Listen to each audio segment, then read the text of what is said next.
Hi friends, I'm Karthik துருவம் அகாடமிலேருந்து. So இந்த video பதிவில் நம்ம என்ன பார்க்க போகிறோம்னா மாநில அரசு சம்மந்தமாக பார்க்க போகிறோம். ஓகேங்களா? அதாவது 10th ஸ்டாண்டர்டில் பாலிட்டியில் இருக்கக்கூடிய மாநில அரசு ப்ளஸ் 7th ஸ்டாண்டர்ட் 8th ஸ்டாண்டர்டில் இருக்கக்கூடிய மாநில அரசு கம்பைன் பண்ணி இந்த வீடியோ பதிவை ரெடி பண்ணியிருக்கோம். முக்கியமாக ஃப்ளோ சார்ட் வடிவில் ரெடி பண்ணியிருக்கோம். ஓகேங்களா? இந்த ஒரு வீடியோ பதிவை முழுமையாக பார்த்துட்டிங்க அப்படின்னா மாநில அரசு சம்மந்தமான கேள்விகளை உங்களால் எல்லா கொஸ்டினுமே அட்டன் பண்ண முடியும். அதனால் முழுமையாக இந்த வீடியோ பதிவை பாருங்கள். ஓகேங்களா? ஓகே, ஃபஸ்ட்டு பாருங்கள். நம்ம மாநில அரசு அப்படிங்கிறத பார்க்குறதுக்கு முன்னாடி முதல்ல நம்ம தெரிஞ்சுக்க வேண்டியது, நம்ம இந்திய அரசியலமைப்பு சட்டப்பிரிவில் மாநில அரசு அப்படிங்கிறது எந்த பகுதியில் வருது, எந்த சட்டப்பிரிவுகளில் வருது அப்படிங்கிறத முதல்ல தெரிஞ்சுக்கணும். நல்லா கேட்டுக்கோங்க. நம்ம மாநில அரசு படிக்கிறதுக்கு முன்னாடி நம்ம இந்திய அரசியலமைப்பு சட்டப்பிரிவில் மாநில அரசு அப்படிங்கிறது எந்த பகுதியில் வருது, எந்த சட்டப்பிரிவுகளில் வருது அப்படிங்கிறத தெரிஞ்சுக்கணும். இதை தெரிஞ்சுக்கிட்டாலே மாநில அரசு சம்மந்தமாக எக்ஸாமில் எப்படி சட்டப்பிரிவுகள் கேட்டாலுமே நம்மளால் ஈஸியாக ஆன்சர் பண்ண முடியும். புரியுதுங்களா? ஸோ ஃபஸ்ட் நம்ம தெரிஞ்சுக்க வேண்டியது என்னது, நம்ம இந்திய அரசியலமைப்பு சட்டப்பிரிவில் மாநில அரசு அப்படிங்கிறது எந்த பகுதியில் வருது, பகுதி 6ல் வருது. ஓகேங்களா? அதே மாதிரி எந்த சட்டப்பிரிவுகளில் வருது, சட்டப்பிரிவு 152லேருந்து 237 வரையும் நம்ம இந்திய அரசியலமைப்பு சட்டப்பிரிவில் மாநில அரசு சம்மந்தமாக கொடுத்துருக்காங்க. ஓகேங்களா? ஓகே, இப்போ ஃப்ளோ சார்ட் பாருங்கள். மாநில அரசை பொறுத்தவரையும் 3ஆக பிரிச்சுருக்காங்க. ஓகேங்களா? மாநில அரசை 3ஆக பிரிச்சுருக்காங்க. என்னன்னு சொல்லி பிரிச்சுருக்காங்க? நிர்வாகத்துறை, சட்டமன்றம், நீதித்துறை. நிர்வாகத்துறையில் யாரெல்லாம் இருப்பாங்க? ஆளுநர் இருப்பார், அவங்களுக்கு கீழே முதலமைச்சர் இருப்பாங்க, அவங்களுக்கு கீழே அமைச்சரவை இருக்கும். அதே மாதிரி சட்டமன்றத்தை பொறுத்தவரையும் சட்ட மேலவை, சட்டமன்ற பேரவை இருக்கும். ஓகேங்களா? எல்லா மாநிலங்கள்லேயுமே இந்த 2 அவையும் இருக்குமா அப்படின்னு சொல்லி பார்த்தீங்கன்னா ஒரு சில மாநிலங்களில் மட்டும்தான் இந்த 2 அவையும் இருக்குது. எந்தெந்த மாநிலங்கள் அப்படின்னு சொல்லி பார்த்தீங்கன்னா பீகார், கர்நாடகா, மகாராஷ்டிரா, உத்தரப்பிரதேசம், ஆந்திர பிரதேசம், தெலுங்கானா, ஜம்மு அண்ட் காஷ்மீர். ஸோ இந்த மாநிலங்களில் மட்டும்தான் இந்த 2 அவையும் இருக்குது. நம்ம தமிழ்நாட்டில் இருக்கா சார் அப்படின்னு சொல்லி பார்த்தீங்கன்னா நம்ம தமிழ்நாட்டில் 1986க்கு முன்னாடி 2 அவைகளும் இருந்திருக்கு. 1986ல் சட்ட மேலவையை நீக்கிட்டாங்க. எப்போ நீக்கினாங்க? 1986ல் சட்ட மேலவையை நீக்கிட்டாங்க. ஓகேங்களா? ஸோ இது எப்போ அமல்படுத்தினாங்க அப்படின்னு சொல்லி பார்த்தீங்கன்னா 1986 நவம்பர் 1 முதல் அமல்படுத்தியிருக்காங்க. ஓகேங்களா? ஸோ இதெல்லாம் கூட கேள்வியாக கேட்கலாம், நோட் பண்ணிங்க. ஸோ நம்ம தமிழ்நாட்டை பொறுத்த வரையும் சட்டமன்ற பேரவை மட்டும்தான் இருக்குது, சட்ட மேலவை கிடையாது. அடுத்தது பார்த்திங்கன்னா நீதித்துறை. நீதித்துறையில் யாரெல்லாம் இருப்பாங்க? உயர் நீதிமன்றம், ஸோ அவங்களுக்கு கீழே பார்த்திங்கன்னா மாவட்ட நீதிமன்றங்கள், ஸோ அவங்களுக்கு கீழே மற்ற நீதிமன்றங்கள். ஓகேங்களா? ஸோ இவ்வளோ தான் மாநில அரசுனா இந்த ஒரு ஃப்ளோ சார்ட் தான். ஸோ இதை வச்சு தான் நம்ம 1 by 1 அடுத்து நம்ம பார்க்க போகிறோம். ஓகேங்களா? ஸோ இதில் இருக்கக்கூடிய இந்த தலைப்பு இருக்குது பார்த்திங்களா, இதை வச்சு தான் அடுத்தது நம்ம பார்க்க போகிறோம். ஓகேங்களா? ஓகே, ஸ்டார்டிங் நம்ம பார்த்தோம்ல சார், சட்டப்பிரிவுகளை எப்படி சார் ஞாபகத்தில் வச்சுக்கிறது, மாநில அரசு சம்மந்தமாக சட்டப்பிரிவுகள் கேட்குறாங்கன்னா எப்படி சார் ஞாபகத்தில் வச்சுக்கிறது அப்படின்னு சொல்லி பார்த்தீங்கன்னா இங்கே நல்லா கவனித்து பாருங்கள். மாநில அரசை தான் 3ஆக பிரிச்சுருக்காங்க. நிர்வாகத்துறை, சட்டமன்றம், நீதித்துறை அப்படின்னு சொல்லிட்டு 3ஆக பிரிச்சுருக்காங்க. ஆனால் இது 3மே பார்த்திங்கன்னா மாநில அரசுக்குள்ளே தான் அடங்கும். இது 3மே மாநில அரசுக்குள்ளே தான் அடங்கும். அப்போ மாநில அரசுக்கு உண்டான சட்டப்பிரிவுகள் என்னது? 152லேருந்து 237 வரையும். ஓகேங்களா? அப்போ இது எல்லாமே பார்த்திங்கன்னா எல்லாத்தோட சட்டப்பிரிவுகளும் இந்த சட்டப்பிரிவுகளுக்குள்ளே தானே வரும். 152லேருந்து 237க்குள்ளே தான் இது எல்லாத்தோட சட்டப்பிரிவுகளும் வரும். ஓகேங்களா? ஸோ ஃபஸ்ட்டு இதை நம்ம தெரிஞ்சுப்போம். அதுக்கப்புறம் பார்த்திங்கன்னா நீங்கள் எந்த வரிசைப்படி ஞாபகத்தில் வச்சுக்கணும் அப்படின்னு சொல்லி பார்த்தீங்கன்னா நிர்வாகத்துறையிலேருந்து ஞாபகத்தில் வச்சுங்க. ஓகேங்களா? அதாவது நிர்வாகத்துறை, அதுக்கப்புறம் ஆளுநர், முதலமைச்சர், அமைச்சரவை, அதுக்கப்புறம் சட்டமன்றம், அதுக்கப்புறம் நீதித்துறை, உயர்நீதிமன்றம், மாவட்ட நீதிமன்றம், மற்ற நீதிமன்றங்கள். ஸோ இந்த வரிசைப்படி நீங்கள் சட்டப்பிரிவுகளை ஞாபகத்தில் வச்சுக்கிட்டீங்க அப்படின்னா உங்களுக்கு ரொம்ப ரொம்ப ஈஸி. எப்படி சொல்கிறேன்னா, இப்போ மாநில அரசோட சட்டப்பிரிவு பார்த்திங்கன்னா 152லேருந்து 237க்குள்ளே எல்லாமே அடங்கும். ஓகேங்களா? ஸோ அடுத்து 153ல் எது ஸ்டார்ட் ஆகுது அப்படின்னு சொல்லி பார்த்தீங்கன்னா நிர்வாகத்துறை தான் ஸ்டார்ட் ஆகுது. ஓகேங்களா? 153லேருந்து 167 வரையும். அப்போ நிர்வாகத்துறையில் இருக்கக்கூடிய எல்லாமே பார்த்திங்கன்னா இந்த சட்டப்பிரிவுக்குள்ளேயே முடிஞ்சிடும். 153லேருந்து 167க்குள்ளே. இங்கே கவனித்து பாருங்கள், ஆளுநர் எதில் ஸ்டார்ட் ஆகுறாரு? சட்டப்பிரிவு 153லேருந்து 162 வரையும். ஓகேங்களா. முதலமைச்சர் 164, அமைச்சரவை 163. ஓகேங்களா. எல்லாமே இதுக்குள்ளே முடிஞ்சிருதா. அதுக்கப்புறம் சட்டமன்றம் வந்து பார்த்திங்கன்னா 168லேருந்து 212 வரையும். ஓகேங்களா. சட்ட மேலவை, சட்டமன்ற பேரவை, இது எல்லாமே வந்து பார்த்திங்கன்னா இந்த சட்டப்பிரிவுக்குள்ளே தான் வரும். அதுக்கப்புறம் நீதித்துறை வந்து பார்த்திங்கன்னா 214லேருந்து சட்டப்பிரிவு 237 வரையும். ஓகேங்களா. ஸோ நீதித்துறையில் ஃபஸ்ட்டு என்ன ஸ்டார்ட் ஆகுது, உயர்நீதிமன்றம். ஸோ அதுதான் வந்து பார்த்திங்கன்னா 214 ஸ்டார்ட் ஆகுது. ஓகேங்களா. சட்டப்பிரிவு 214லேருந்து 232 வரையும். அதுக்கப்புறம் மாவட்ட நீதிமன்றம் வந்து பார்த்திங்கன்னா 233லேருந்து 237 வரையும். ஓகேங்களா. ஸோ இதற்குள்ளே முடிஞ்சிருச்சா, ஸ்டார்ட் பண்ணி இதோடு முடிஞ்சிருச்சு. ஓகேங்களா. இது எல்லாமே வந்து பார்த்திங்கன்னா இந்த சட்டப்பிரிவுக்குள்ளே கவர் ஆகிடுச்சு. ஓகேங்களா. ஸோ இந்த வருஷப்படி ஞாபகத்தில் வச்சுங்க, உங்களால் ஈஸியாக வந்து பார்த்திங்கன்னா சட்டப்பிரிவுகளை ஞாபகத்தில் வச்சுக்க முடியும். ஓகேங்களா. அதாவது மாநில அரசை பொறுத்தவரையும் சட்டப்பிரிவுகளை ஈஸியாக ஞாபகத்தில் வச்சுக்க முடியும். ஓகேங்களா. ஓகே ஃப்ரெண்ட்ஸ், நம்ம இதுவரையும் வந்து பார்த்திங்கன்னா மாநில அரசுனா என்ன, எப்படி வந்து பார்த்திங்கன்னா சட்டப்பிரிவுகளை வந்து ஞாபகத்தில் வச்சுக்கலாம், இது எல்லாமே டீட்டெயிலாக பார்த்தோம். ஸோ அடுத்தது நம்ம பார்க்க போகிறது வந்து பார்த்திங்கன்னா மாநில அரசில் இந்த 3 துறைகள் வந்து கொடுத்துருக்காங்கல்ல, நிர்வாகத்துறை, சட்டமன்றம், நீதித்துறை. ஸோ இதுதான் 1 by 1 பார்க்க போகிறோம். ஓகேங்களா. ஓகே, ஃபஸ்ட்டு பாருங்கள், நம்ம மாநில அரசில் 3 துறைகள் இருக்கிறதா பார்த்துருக்கோம். நிர்வாகத்துறை, சட்டமன்றம், நீதித்துறை. ஓகேங்களா. ஸோ நம்ம ஃபஸ்ட்டு பார்க்க போகிறது நிர்வாகத்துறை. சரிங்களா. நிர்வாகத்துறை எந்த சட்டப்பிரிவின் கீழே வருது, சட்டப்பிரிவு 153லேருந்து 167 வரையும். ஓகேங்களா. ஸோ நிர்வாகத்துறையில் யார் யாரெல்லாம் இருக்காங்க, ஆளுநர் இருக்கார். ஸோ அவங்களுக்கு கீழே முதலமைச்சர் இருக்காங்க, அவங்களுக்கு கீழே அமைச்சரவை வந்து இருக்குது. ஓகேங்களா. ஸோ ஃபஸ்ட் நம்ம ஆளுநர் பற்றி பார்க்கலாம். ஆளுநர் வந்து எந்த சட்டப்பிரிவின் கீழே வராரு, 153, சட்டப்பிரிவு 153லேருந்து 162 வரையும். ஓகேங்களா. ஸோ ஆளுநரை பற்றி நம்ம என்னென்னலாம் பார்க்க போகிறோம் அப்படின்னு சொல்லி பார்த்தீங்கன்னா, ஆளுநரோட நியமனம். ஸோ ஆளுநரை எப்படி நியமனம் பண்ணுறாங்க அப்படிங்கிறத பார்க்க போகிறோம். அதுக்கப்புறம் ஆளுநர் ஆவதற்குண்டான தகுதிகள், ஒருத்தர் வந்து ஆளுநராக ஆகணும் அப்படின்னா அவருக்கு என்னென்ன தகுதிகள்லாம் இருக்கணும் அப்படின்னு பார்க்க போகிறோம். அதுக்கப்புறம் ஆளுநரோட அதிகாரங்கள் மற்றும் அவருடைய பணிகள், அவருக்கு என்னென்ன அதிகாரங்கள் இருக்குது மற்றும் அவருடைய பணிகள் வந்து என்ன அப்படிங்கிறத பார்க்க போகிறோம். அதாவது ஆளுநரோட நிர்வாக அதிகாரங்கள்னால் என்ன மற்றும் அவருடைய பணிகள் வந்து என்ன, அதே மாதிரி ஆளுநரோட சட்டமன்ற அதிகாரங்கள் வந்து என்னென்ன, அதே மாதிரி ஆளுநரோட நிதி அதிகாரங்கள் வந்து என்னென்ன, அதே மாதிரி ஆளுநரோட நீதித்துறை அதிகாரங்கள் வந்து என்ன, அதே மாதிரி ஆளுநரோட விருப்புரிமை அதிகாரங்கள் வந்து என்ன, அதே மாதிரி ஆளுநரோட அவசரகால அதிகாரங்கள் வந்து என்ன அப்படிங்கிறத பார்க்க போகிறோம். கடைசியாக வந்து ஆளுநரோட சிறப்புரிமைகள் வந்து என்ன அப்படிங்கிறத பார்க்க போகிறோம். ஓகேங்களா. ஸோ இதெல்லாம் தான் நம்ம ஆளுநர் சம்மந்தமாக பார்க்க போகிறது. ஓகேங்களா. ஸோ ஃபஸ்ட்டு ஆளுநரோட முக்கியமான தகவலை வந்து பார்த்துடலாம். ஓகேங்களா. ஸோ இந்த டிக் மார்க் இருக்குது பார்த்தீங்களா, இது எல்லாமே ரொம்ப ரொம்ப முக்கியம். நிறைய பேருக்கு குழப்பங்கள் கூட வரும். ஓகேங்களா. ஸோ அதற்காக தான் இதை ஃபஸ்ட்டு கொடுத்துருக்கோம். அதாவது ஒரு மாநிலத்தோட முதல் குடிமகன் வந்து யாருன்னு சொல்லி பார்த்தீங்கன்னா ஆளுநர் தான். ஓகேங்களா. அதே மாதிரி மாநில அரசோட அரசியலமைப்பு தலைவர் வந்து யாருன்னு சொல்லி பார்த்தீங்கன்னா ஆளுநர் தான். ஒரு மாநிலத்தோட பெயரளவு தலைவர் வந்து யாருன்னு சொல்லி பார்த்தீங்கன்னா ஆளுநர் தான். அதே மாதிரி குடியரசுத் தலைவரோட முகவர் வந்து யாருன்னு கேட்டாங்கன்னா ஆளுநர் தான். அதே மாதிரி மாநில அளவிலான அவசர சட்டங்களை பிறப்பிப்பவர் வந்து யாருன்னு சொல்லி கேட்டாங்கன்னா ஆளுநர் தான். ஓகேங்களா. இதெல்லாம் நிறைய எக்ஸாமில் கேட்டிருக்காங்க. ஓகேங்களா. அதனால் அது தனியாக பிரித்து கொடுத்துருக்கோம். இது எல்லாமே ரொம்ப ரொம்ப முக்கியம், அது தனியாக நோட் பண்ணி வச்சுங்க. அதுக்கப்புறம் பாருங்கள், அரசியலமைப்பு சட்டப்பிரிவு 154 என்ன சொல்லுதுன்னு பாருங்கள், மாநில ஆளுநரோட நிர்வாக அதிகாரத்தை பற்றி சொல்லுது. ஓகேங்களா. அரசியலமைப்பு சட்டப்பிரிவு 154 வந்து என்ன சொல்லுது, மாநில ஆளுநரோட நிர்வாக அதிகாரத்தை பற்றி சொல்லுது. இது நோட் பண்ணிங்க. அதுக்கப்புறம் பார்த்தீங்கன்னா இந்த பாயிண்ட் ரொம்ப முக்கியமான பாயிண்ட்டு. அதாவது ஒரு ஆளுநர் வந்து இருக்காருன்னு வச்சுக்கோங்களேன். இப்போ தமிழ்நாட்டில் வந்து ஒரு ஆளுநர் இருக்கார். அதே ஆளுநர் இன்னொரு மாநிலத்துக்கும் ஆளுநராக ஆகலாமா அப்படின்னு சொல்லி பார்த்தீங்கன்னா கண்டிப்பாக ஆகலாம். ஓகேங்களா. அதாவது இப்போ ஒரு மாநிலத்தோட ஆளுநரை இன்னொரு மாநிலத்துக்கும் ஆளுநராக நியமிக்கலாமா அப்படின்னு சொல்லி பார்த்தீங்கன்னா கண்டிப்பாக நியமிக்க முடியும். ஓகேங்களா. ஸோ அதுவும் ஒரு முக்கியமான பாயிண்ட் தான். ஸோ இதுதான் ஆளுநர் பற்றின முக்கியமான இன்ஃபர்மேஷன். ஸோ இப்போ நம்ம பார்க்க போகிறது ஆளுநரோட நியமனம். ஆளுநரை வந்து எப்படி நியமனம் செய்கிறாங்க அப்படிங்கிறத பார்க்க போகிறோம். ஓகே, ஆளுநரோட நியமனம் பற்றி பார்த்துடலாம்.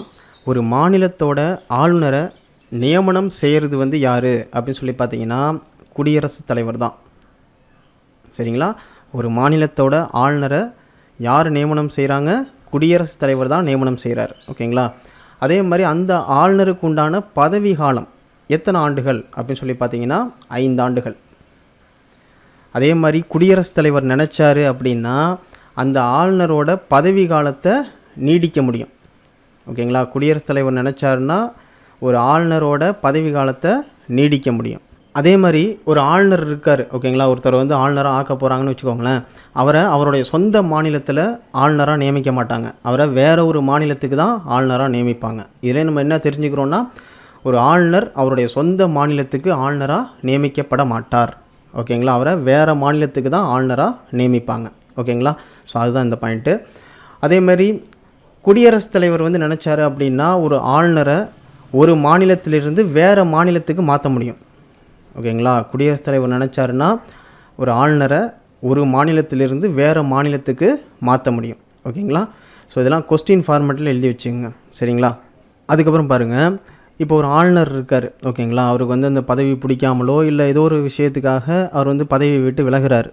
ஸோ எப்படி விலகுவார் அப்படின்னு சொல்லி பார்த்தீங்கன்னா, ஒரு கடிதம் மூலயமா குடியரசுத் தலைவருக்கு கடிதம் வந்து எழுதுவார். இது மாதிரி நான் வந்து வேலையை விட்டு விலகுறேன் அப்படின்னு சொல்லிட்டு, ஆளுநர் போஸ்டிங்லேருந்து நான் விலகுறேன் அப்படின்னு சொல்லி ஒரு கடிதம் மூலயமா குடியரசுத் தலைவருக்கு தெரிவிச்சுட்டு அவர் பதவி விலகலாம். யார்? ஆளுநர் வந்து பதவி விலகலாம். ஸோ அப்படி விலகும்போது மாநில சட்டமன்றமோ இல்லை உயர்நீதிமன்றமோ ஆளுநரோட பதவி நீக்கத்தில் பங்கு பெற முடியாது. ஸோ இவங்க வந்து இதில் தலையிட முடியாது. ஓகேங்களா, ஆளுநருக்கு வந்து விருப்பம் இல்லை அப்படின்னா அதில் வந்து மாநில சட்டமன்றமோ இல்லை உயர்நீதிமன்றமோ ஆளுநரோட பதவி நீக்கத்தில் யாரும் பங்கு பெற முடியாது. ஓகேங்களா, அதே மாதிரி ஒரு ஆளுநர் எத்தனை முறை வேண்டுமானாலும் ஆளுநராக நியமிக்கப்படலாம். ஓகேங்களா, இப்போ வந்து ஒரு ஆளுநரை வந்து தேர்ந்தெடுத்திருக்காங்க. அவருடைய பதவி காலம் வந்து 5 ஆண்டுகள் முடிஞ்சு போச்சுன்னு வச்சுக்கோங்களேன். திரும்ப அவரையே நியமிக்கலாமா அப்படின்னு சொல்லி பார்த்தீங்கன்னா கண்டிப்பாக நியமிக்கலாம். ஓகேங்களா, ஒரு ஆளுநரை எத்தனை முறை வேண்டுமானாலும் அவர் வந்து ஆளுநராக நியமிக்கலாம். ஓகேங்களா, ஓகே. அதுக்கப்புறம் பாருங்கள், ஸோ இந்த சட்டப்பிரிவு நோட் பண்ணிங்க. அரசியலமைப்பு சட்டப்பிரிவு 158(3)A. ஓகேங்களா, ஸோ இந்த சட்டப்பிரிவு என்ன சொல்லுது அப்படின்னா, ஒரு ஆளுநர் இருக்கார். அவர் வந்து பார்த்திங்கன்னா 2க்கும் மேற்பட்ட மாநிலங்களுக்கு வந்து பார்த்திங்கன்னா ஆளுநராக இருக்கலாம். ஓகேங்களா, ஒரு ஆளுநர் ஒரு மாநிலத்துக்கு மட்டும்தான் ஆளுநராக இருக்க முடியும் அப்படின்னு சொல்ல முடியாது. ஓகேங்களா, ஸோ தேவைப்பட்டுச்சுன்னா இன்னொரு மாநிலத்துக்கும் அதே ஆளுநரை நியமனம் செய்யலாம். அப்படி இருக்கும்போது குடியரசுத் தலைவர் வந்து என்ன ஆணை பிறப்பிப்பார் அப்படின்னு சொல்லி பார்த்தீங்கன்னா, இப்போ ஆளுநருக்கு சம்பளம் தரணும்ல, அவருடைய ஊதியம், அவருக்கு உண்டான படிகள், ஸோ அது சம்பந்தமாக 2 மாநிலங்களுக்குமே என்ன பண்ணுவார், தீர்மானம் வந்து கொடுப்பார். அதாவது அவருக்கு தரக்கூடிய ஊதியமாக இருக்கட்டும், அதாவது ஆளுநருக்கு தரக்கூடிய ஊதியமாக இருக்கட்டும், படிகளாக இருக்கட்டும், 2 மாநிலங்களுமே பகிர்ந்து அவருக்கு வந்து பார்த்திங்கன்னா சம்பளம் கொடுப்பாங்க. புரியுதுங்களா? ஸோ அதற்குண்டான ஒரு தீர்மானத்தை குடியரசுத் தலைவர் வந்து 2 மாநிலங்களுக்கும் சமர்ப்பிப்பார். ஸோ இவ்வளோ தான் இந்த பாயிண்ட்டு. அதாவது இந்திய அரசியலமைப்பு சட்டப்பிரிவு 158(3)A என்ன சொல்லுதுன்னா, ஒரு ஆளுநர் 2 அல்லது அதற்கு மேற்பட்ட மாநிலங்களில் ஆளுநராக நியமிக்கப்படும் போது குடியரசுத் தலைவர் வந்து என்ன பண்ணுவார்னா, ஒரு ஆணையின் மூலம் ஆளுநரின் ஊதியம் மற்றும் படிகளை சம்பந்தப்பட்ட மாநிலங்கள் பகிர்ந்து வழங்க தீர்மானம் வந்து கொடுப்பார். ஓகேங்களா, ஸோ இதுதான் அந்த பாயிண்ட்டு, ரொம்ப முக்கியமானது, இதை நோட் பண்ணிங்க. ஓகேங்களா, ஓகே. அதுக்கப்புறம் பாருங்கள், ஆளுநருக்கான தகுதிகள். ஒருத்தர் வந்து ஆளுநராக ஆகணும் அப்படின்னா அவருக்கு என்னென்ன தகுதியெலாம் இருக்கணும் அப்படிங்கிறத பார்க்க போகிறோம். ஓகேங்களா, முக்கியமாக நம்ம இந்திய அரசியலமைப்பு சட்டப்பிரிவில் ஆளுநருக்கான தகுதிகள் எந்த சட்டப்பிரிவில் கொடுத்துருக்காங்கன்னா, சட்டப்பிரிவு 157 மற்றும் 158 கொடுத்துருக்காங்க. ஓகேங்களா, ஓகே. ஒருத்தர் வந்து ஆளுநராக ஆகணும், அவருக்கு என்னென்ன தகுதிகள்லாம் இருக்கணும்? ஃபஸ்ட்டு வந்து பார்த்திங்கன்னா அவர் இந்திய குடிமகனாக இருக்கணும்.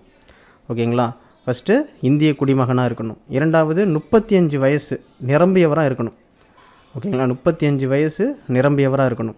மூணாவது வந்து பார்த்திங்கன்னா நாடாளுமன்ற உறுப்பினராகவோ அப்படி இல்லைனா சட்டமன்ற உறுப்பினராகவோ இருக்கக்கூடாது. ஓகேங்களா, நாடாளுமன்ற உறுப்பினராகவோ சட்டமன்ற உறுப்பினராகவோ இருக்கக்கூடாது. அப்படி இருந்தாலுமே அந்த பதவியை ராஜினாமா செஞ்சுட்டு அதுக்கப்புறம் தான் வந்து பார்த்திங்கன்னா ஆளுநராக தேர்ந்தெடுப்பாங்க. ஓகேங்களா, ஸோ நாலாவது வந்து பார்த்திங்கன்னா லாபம் தரும் எந்த தொழிலிலும் அவர் வந்து ஈடுபடக்கூடாது. அவருக்கு லாபம் தரக்கூடிய எந்த தொழிலையும் அவர் செய்யக்கூடாது. ஓகேங்களா, ஸோ இப்படிலாம் இருந்தால் மட்டும்தான் அவரை ஆளுநராக தேர்ந்தெடுப்பாங்க.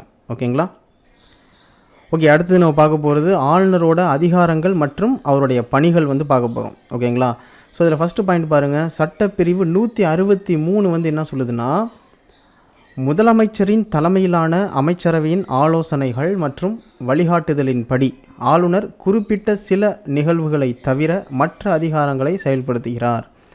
ஓகேங்களா, ரொம்ப ரொம்ப முக்கியமான பாயிண்ட்டு. அதாவது சட்டப்பிரிவு 163 வந்து என்ன சொல்லுதுன்னா, ஆளுநர் வந்து எல்லா அதிகாரங்களையும் உடனே செயல்படுத்திட முடியாது. ஓகேங்களா? ஒரு சில அதிகாரங்களை முதலமைச்சர் இருக்கார்ல, அவருடைய தலைமையிலான அமைச்சரவையின் ஆலோசனைகள் மற்றும் அவங்களுடைய வழிகாட்டுதலின்படி தான் ஆளுநர் வந்து ஒரு சில அதிகாரங்களை செயல்படுத்த முடியும். ஓகேங்களா?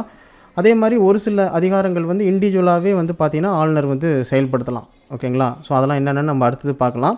ஸோ இந்த பாயிண்ட்டை பொறுத்த வரையும் சட்டப்பிரிவு 163 வந்து என்ன சொல்லுதுன்னா, முதலமைச்சரோட தலைமையிலான அமைச்சரவையின் ஆலோசனைகள் மற்றும் வழிகாட்டுதலின்படி ஆளுநர் குறிப்பிட்ட சில நிகழ்வுகளை தவிர மற்ற அதிகாரங்களை செயல்படுத்துகிறார் அப்படின்னு சொல்கிறாங்க. குறிப்பிட்ட ஒரு சில அதிகாரங்களை தவிர மற்ற அதிகாரங்களை இண்டிவிஜுவலாகவே செயல்படுத்துகிறாரு அப்படின்னு சொல்கிறாங்க. ஓகேங்களா? ஸோ இந்த பாயிண்ட் நோட் பண்ணிங்க.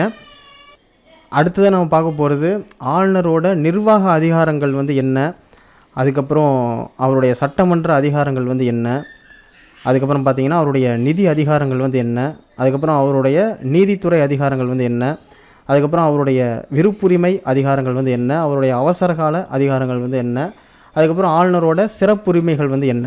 ஸோ இதெல்லாம் தான் நம்ம ஒன் பை ஒன்னாக பார்க்க போகிறோம். ஓகேங்களா? ஃபஸ்ட் நம்ம பார்க்க போகிறது ஆளுநரோட நிர்வாக அதிகாரங்கள்னால் என்ன, அவருடைய பணிகள் வந்து என்ன அப்படிங்கிறத பார்த்துடலாம். ஓகேங்களா?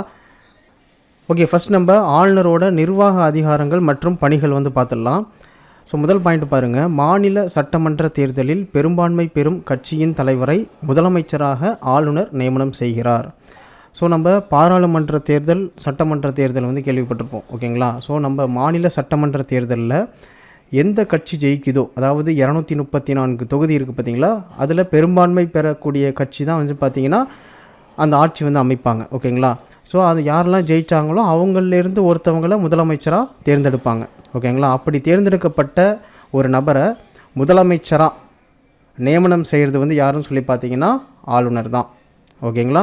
ஸோ அதுதான் முதல் பாயிண்ட். மாநில சட்டமன்ற தேர்தலில் பெரும்பான்மை பெறும் கட்சியின் தலைவரை முதலமைச்சராக யார் நியமனம் செய்கிறாங்க அப்படின்னு சொல்லி பார்த்தீங்கன்னா ஆளுநர். சரிங்களா? அதுக்கப்புறம் பார்த்தீங்கன்னா அமைச்சரவையில் முதலமைச்சரோட பரிந்துரையின் பேரில் தான் மற்ற உறுப்பினர்களை நியமனம் செய்வார். யார்? ஆளுநர். ஓகேங்களா? அதே மாதிரி ஒவ்வொரு மாநிலத்தோட அரசு வழக்கறிஞரை நியமனம் செய்கிறது வந்து யாருன்னு சொல்லி பார்த்தீங்கன்னா ஆளுநர் தான். ஓகேங்களா? நியமனம் செய்கிறது மட்டும் இல்லாமல் அவங்களுடைய ஊதியத்தையும் நிர்ணயம் செய்கிறது வந்து பார்த்திங்கன்னா ஆளுநர் தான். அதே மாதிரி அந்த அரசு வழக்கறிஞர் ஸோ எதுவரையும் அவருடைய பதவியை வந்து தொடரலாம் அப்படின்னு சொல்லி பார்த்தீங்கன்னா ஆளுநர் விரும்பும் வரை அந்த அரசு வழக்கறிஞர் அவருடைய பதவியை வந்து தொடரலாம். சரிங்களா? அதுக்கப்புறம் பார்த்திங்கன்னா அரசு பணியாளர் தேர்வாணைய குழுவின் தலைவர் மற்றும் உறுப்பினர்களை நியமனம் செய்கிறது வந்து யாருன்னு சொல்லி பார்த்தீங்கன்னா ஆளுநர் தான். ஓகேங்களா? அரசு பணியாளர் தேர்வாணைய குழுவோட தலைவரையும் உறுப்பினர்களையும் நியமனம் செய்கிறது வந்து யார்? ஆளுநர் தான். ஸோ அவர் நியமனம் செஞ்சாலும் அவங்கள பணி நீக்கம் செய்ய முடியுமா அப்படின்னு சொல்லி பார்த்தீங்கன்னா அந்த அதிகாரம் ஆளுநருக்கு கிடையாது. ஓகேங்களா? அதாவது அரசு பணியாளர் தேர்வாணைய குழுவோட தலைவரையும் உறுப்பினர்களையும் பணி நீக்கம் செய்யக்கூடிய அதிகாரம் ஆளுநருக்கு இருக்கா அப்படின்னு சொல்லி கேட்டிங்கன்னா அவருக்கு கிடையாது. ஓகேங்களா? ஸோ பணி நீக்கம் செய்யணும் அப்படின்னா அது குடியரசுத் தலைவரால் மட்டும்தான் முடியும். ஓகேங்களா? அதாவது அரசு பணியாளர் தேர்வாணைய குழுவின் தலைவர் மற்றும் உறுப்பினர்களை பணி நீக்கம் செய்யணும் அப்படின்னா அதற்குண்டான அதிகாரம் ஆளுநருக்கு கிடையாது.